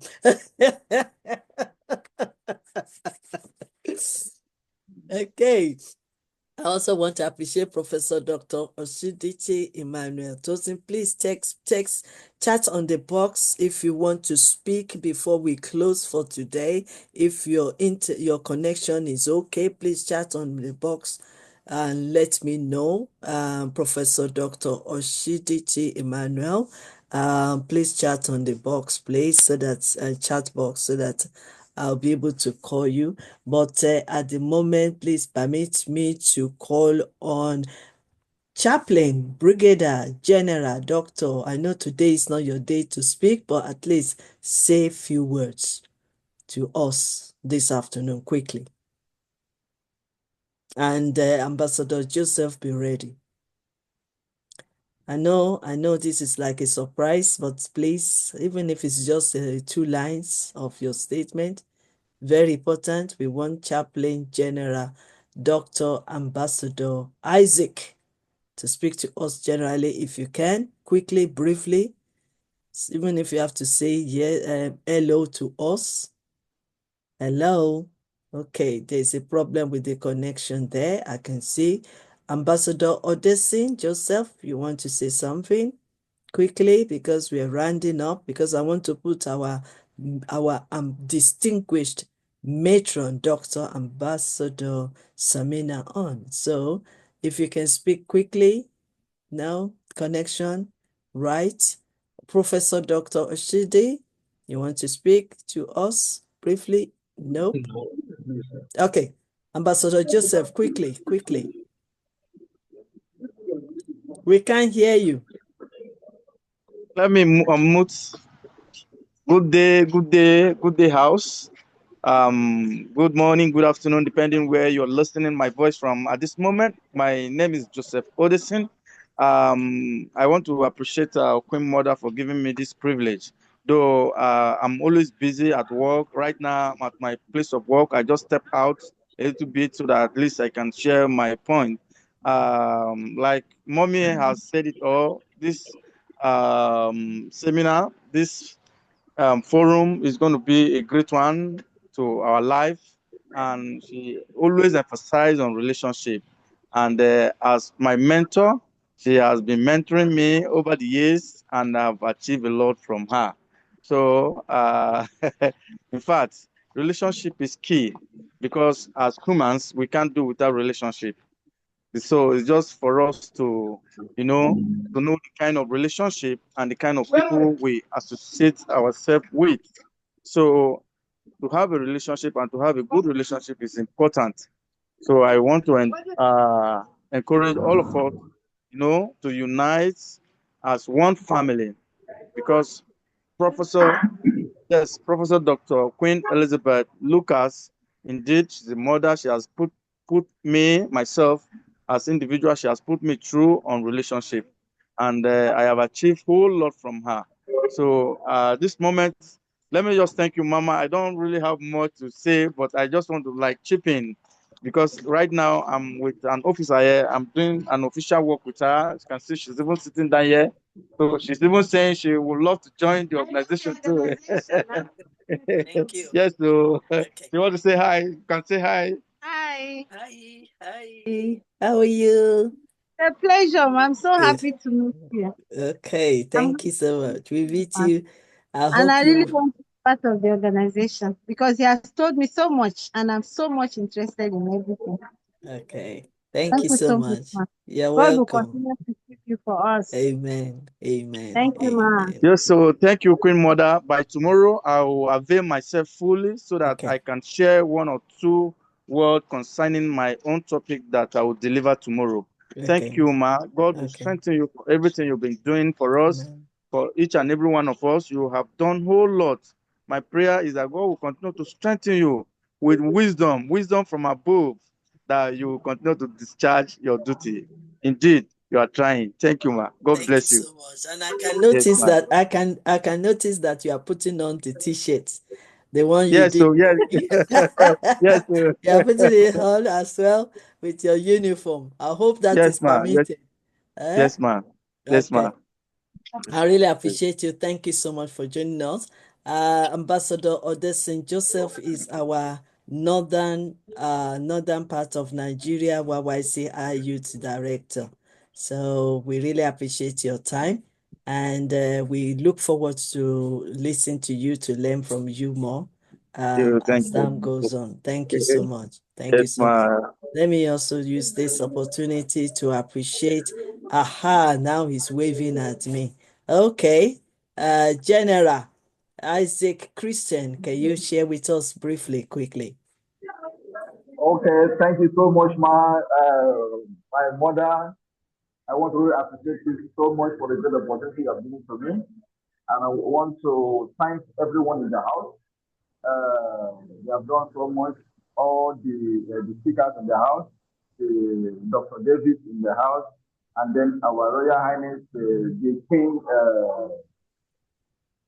Lara Larry. Wode, yeah, it speaks so much. And also the Dr. Stephen Cameron. I want to really appreciate everyone. The Reverend Professor Akpabio, our father in the house. I want to also appreciate everyone who spoke on this program today. So I don't have much to I'm say. glad you didn't say our papa. I'm glad you didn't say that. So continue your speech. I was watching, I Yeah. was patiently listening. Okay, continue. Yes, Robin. So I want to really appreciate everyone who speaks to their program. And I want to say thank you so much, our Queen Mother. Thank you so much, our leader. Thank you so much, our professor. Thank you so much, the mother of all. Indeed, you are a mother of all. Without you, we can do nothing. We can see that you are selfless, a mother who puts That is others with first God, without before, God, not yes, without me. without Without without God. God. Yes, God thank is you the God so of much, the mommy, for the universe. correction. He's the one giving Yes, us the yes, strength. yes. Although we are God here on earth, we are small God on earth. The capital God is the one in heaven, and then we are the one on earth. So I want to really appreciate you so much for this very opportunity. Although today is not my day, I don't want to speak today. Just want to greet the Yes, house. I know. Thank you for the teaching of today. I'm so much impacted for the teaching of today, for everyone who give us the word of advice and others to improve in our relationship. and in Okay. our businesses. I say thank you so much. Thank you so much. Thank you so much. I really appreciate you, and I'm looking forward to listening to your teaching, your wealth from your wealth of knowledge and wisdom and experience. And Chaplain Brigadier General Dr. Ambassador Commander in Chaplain Isaac Christian is also we introduce himself fully when he's speaking when it is time, but he will be joining us as one of my son, adopted son, he said, and he will be joining us for the rest of the week, and you will be able to know more about him. He has a TV. Is it TV? Is it a magazine? Is it newspaper? Everything media. He has his own media that he's controlling. He's a very happy, very good man, happily married with children, and I want to appreciate him. Thank you so much for joining us today. I also representing representing the YYCI, if I'm correct. It's also both of us are in the organization doing wonderful things. Reach out to people and also making sure that we give other people comfortable lives to live. So I want to say thank you so much for that. Thank you, Mom. Thank you so Thank you much. so much. All right. Is Professor Dr. Oshujiti, are you still here with us? Is your connection okay? Before I now bring in our last speaker of the day, Ambassador Alexander Page. Are you here with us? Okay, I believe we have covered all our speakers today. Auntie Bola Tito will be speaking to us probably tomorrow or Wednesday or something like that.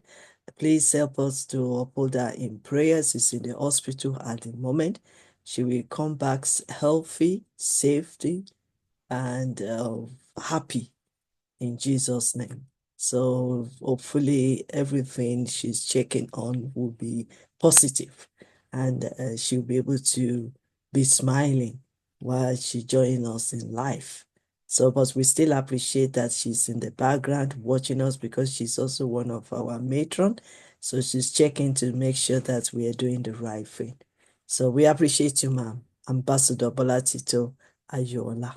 May God bless you. May God heal you, and may the strength of God come upon you in Jesus' name. Right. Okay. Thank you to all my great leaders. Before I now introduce my special matron from Pakistan, let me appreciate Dr. Tipak from Canada, Ambassador Joseph from Nigeria, Captain Isaac Christian from Nigeria, Papa Reverend Professor Akpabio from Nigeria, Honorable Dr. Vincent that represent our leader speakers that will be joining us. Thank you so much, sir, from Appleton Private University. We appreciate you greatly. I want to appreciate King Larry for even still being with us till this time. We appreciate you, sir. King Leremy, it's not Larry. Leremy Wade from USA. You are welcome, sir. We appreciate you. Ambassador Lucas Emmanuel, you haven't opened your camera today, and I believe that you are not ready for us today. Please be ready, because tomorrow I'm going to rest my voice while Dr. Stephen and Ambassador Lucas Emmanuel Adarabioyo will be moderating this masterclass for us for tomorrow. And many more leaders will be coming to teach us their wealth of wisdom, knowledge, and experiences. So please, Ambassador Lucas tomorrow, Dr. Stephen tomorrow, be ready to moderate our program for tomorrow, our masterclass for tomorrow. So I'm honored, I'm privileged, I'm blessed, I'm grateful to invite Mama in the house, our matron, advisory board member, Dr. Samina Evelyn from Pakistan, to share our wealth of wisdom, knowledge, and experience and stories. And I believe we are ready. And after she's finished, we'll be able to close up today's masterclass. You are welcome, Dr. Samina Evelyn. Thank you so much, ma'am. Dr. Queen Elizabeth, God bless you. You and YYCI. Good morning, good afternoon, and good evening. And everyone who is listening and everyone who is in the house. I start with my introduction. I am an educationist, triple MA, English, Urdu, and MTH. I am homeopathic doctor and an ordained reverend, and I am servant of God. I am president of YYCI Pakistan, national matron, mentor, YYCI advisory board member, speaker, and trainer by the grace of God. It's true honor to stand before you today as we delve into one of the most universal yet transformative subjects we can explore, love and relationship. We think for a moment about our life, the relationship, the bond we build have so much valuable. We can't stay without relationship. These connections are not just a part of our lives, they are defined our lives. So I start my topic of today, understanding relationship and love, building the foundation for deeper connection. And I will highlight the biblical references who teach us very much about the love and relationship. And these are the things, relationship, love and compassion. Jesus taught us the importance of loving one another as he loved us. In John chapter 13, verse 34, he says, "A new commandment I give to you, that you love one another, just I have loved you. You also are to love one another." This is an example of selfless love. Serve the foundation for healthy relationship. Second is humility and patience. Ephesians chapter 4, verse 2 advises us with all humanity and gentleness, with patience, bearing with one another in love. Approaching relationships with humility allows for better understanding and connection. Number 3, effective communication. Proverbs chapter 15, verse 1 highlights the power of words. A soft answer turns away wrath, but a harsh word stirs up angers. Thoughtful communication can prevent conflicts and foster a relationship with honor. Personal growth. 2 Peter chapter 3, verse 18 encourages believers to grow in the grace and knowledge of our Lord and Savior, Jesus Christ. Personal spiritual growth positively impacts how we relate to one another. These are the verses which are very important. And after that, the fifth important thing is forgiveness. Colossians chapter 3, verse 13 instructs us, bear with each other and forgive one another if any of you has grievances against one another. Forgive him. As the Lord forgave you, forgiveness heals and strengthens the relationships. By embracing these biblical principles, individuals can transform their relationship, fostering deeper connections and mutual growth. So, we should give tribute to the relationship and love, which are unconditional, which inspires a world where peace is not a dream, but a reality. We create together with communication. We should know true love has no limits. Relationship and love is very essential. The true harmony begins when we see the beauty of one another. Love teaches us to talk and to live in peace, to find balance in the minds when there is chaos everywhere. Relationship needs true and unconditional love. On the other hand, challenges us to give without expectations, to embrace without judgment, and to stand united even in the differences. Our body language, communication, behavior, our relationship, love, which is the essence of love. These are the pillars of love.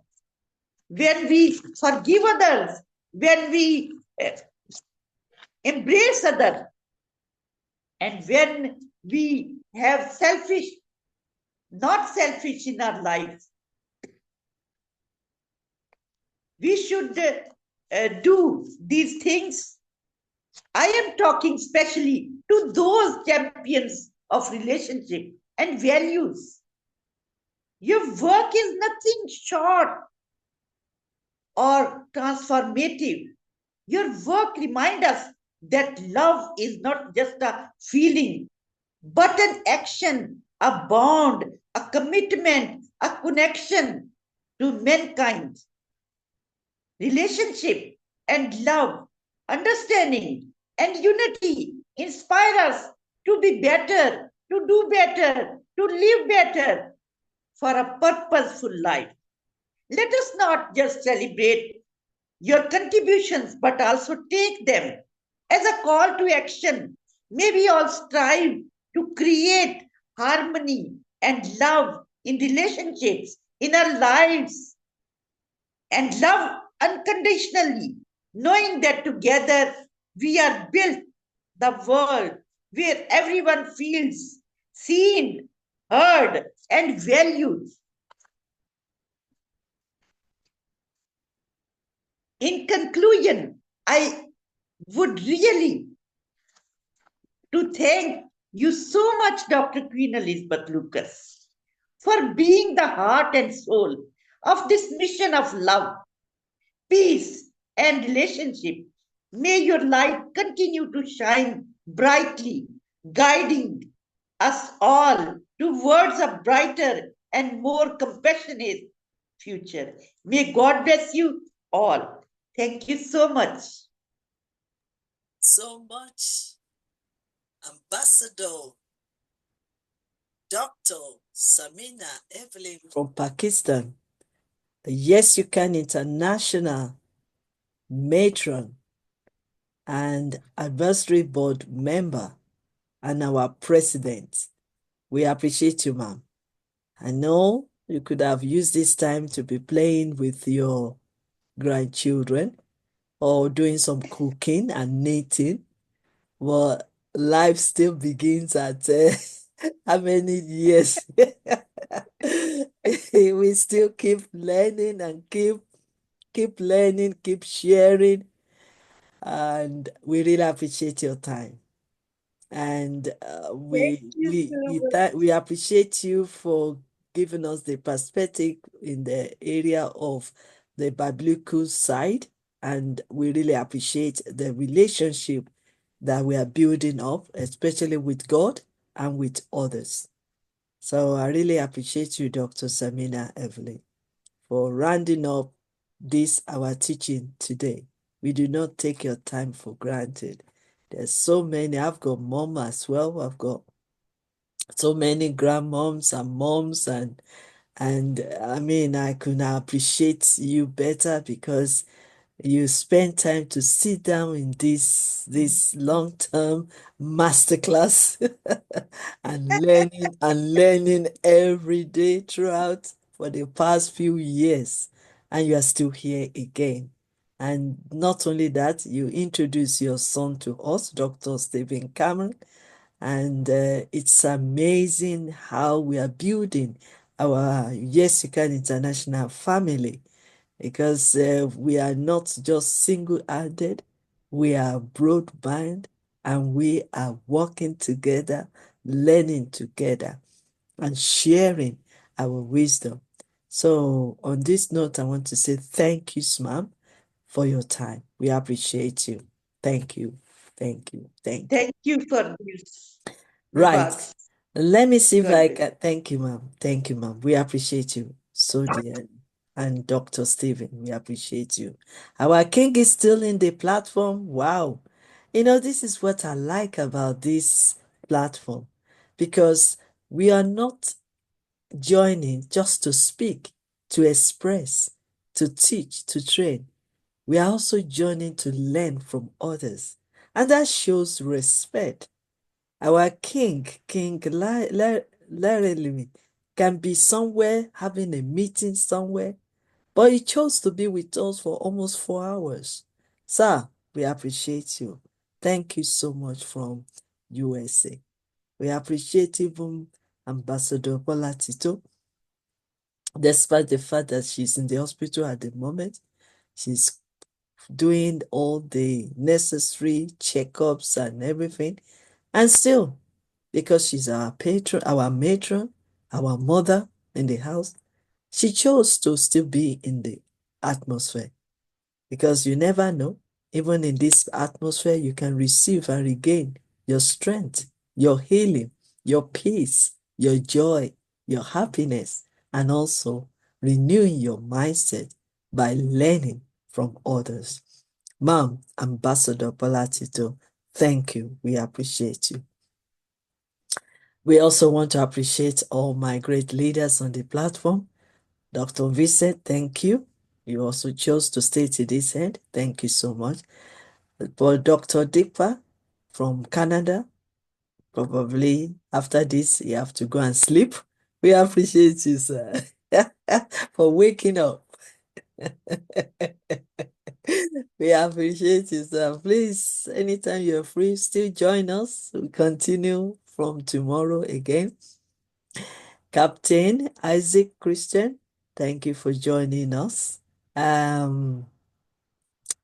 Ambassador Alexander Page, I thought you were going to share something with us today. I don't know why you're not opening your camera, but maybe you will join us tomorrow again to share with us. Professor Dr. Oshudiji Emmanuel Tosin, I saw you on the camera earlier this our masterclass, or maybe the connection is disturbing you to open your camera and also to speak. Ambassador Lucas Emmanuel, I know you are in the background because I've seen your face. I believe that this connection, we will all rise up and fight it together and overcome all these challenges of technology, this connection. We will, because we will continue to transform in our relationship, keep listening, keep learning, and keep growing. And we are together doing it. And yes, we can. So on this occasion, I want to express my gratitude to you all. Thank you for joining us today. And let us invite Mama to come back and do the closing prayer. And then we will end this program with our unique departed statements. Dr. Samina Evelyn, please lead us in closing prayer. I think she's not ready for that. Okay, all right. Let me just do it. Father Lord, we thank you for this occasion. We thank you for our very first masterclass. Oh, okay, sorry, we have another apostle in the house. And let me allow him. Okay, I think Dr. Samina, are you going to do the closing prayer for us? Yeah. Heavenly Father, I love you. I thank you for your protection, for your presence, for your guidance, and for everything you have given us for today and in our life, for your blessings, and especially for the YYCI platform, which is a great blessing for us. And a great leader, Dr. Queen Elizabeth Lucas, director, Yes You Can International, who cares us, who guides us, who loves us so much that this is a blessing for us. And we can't,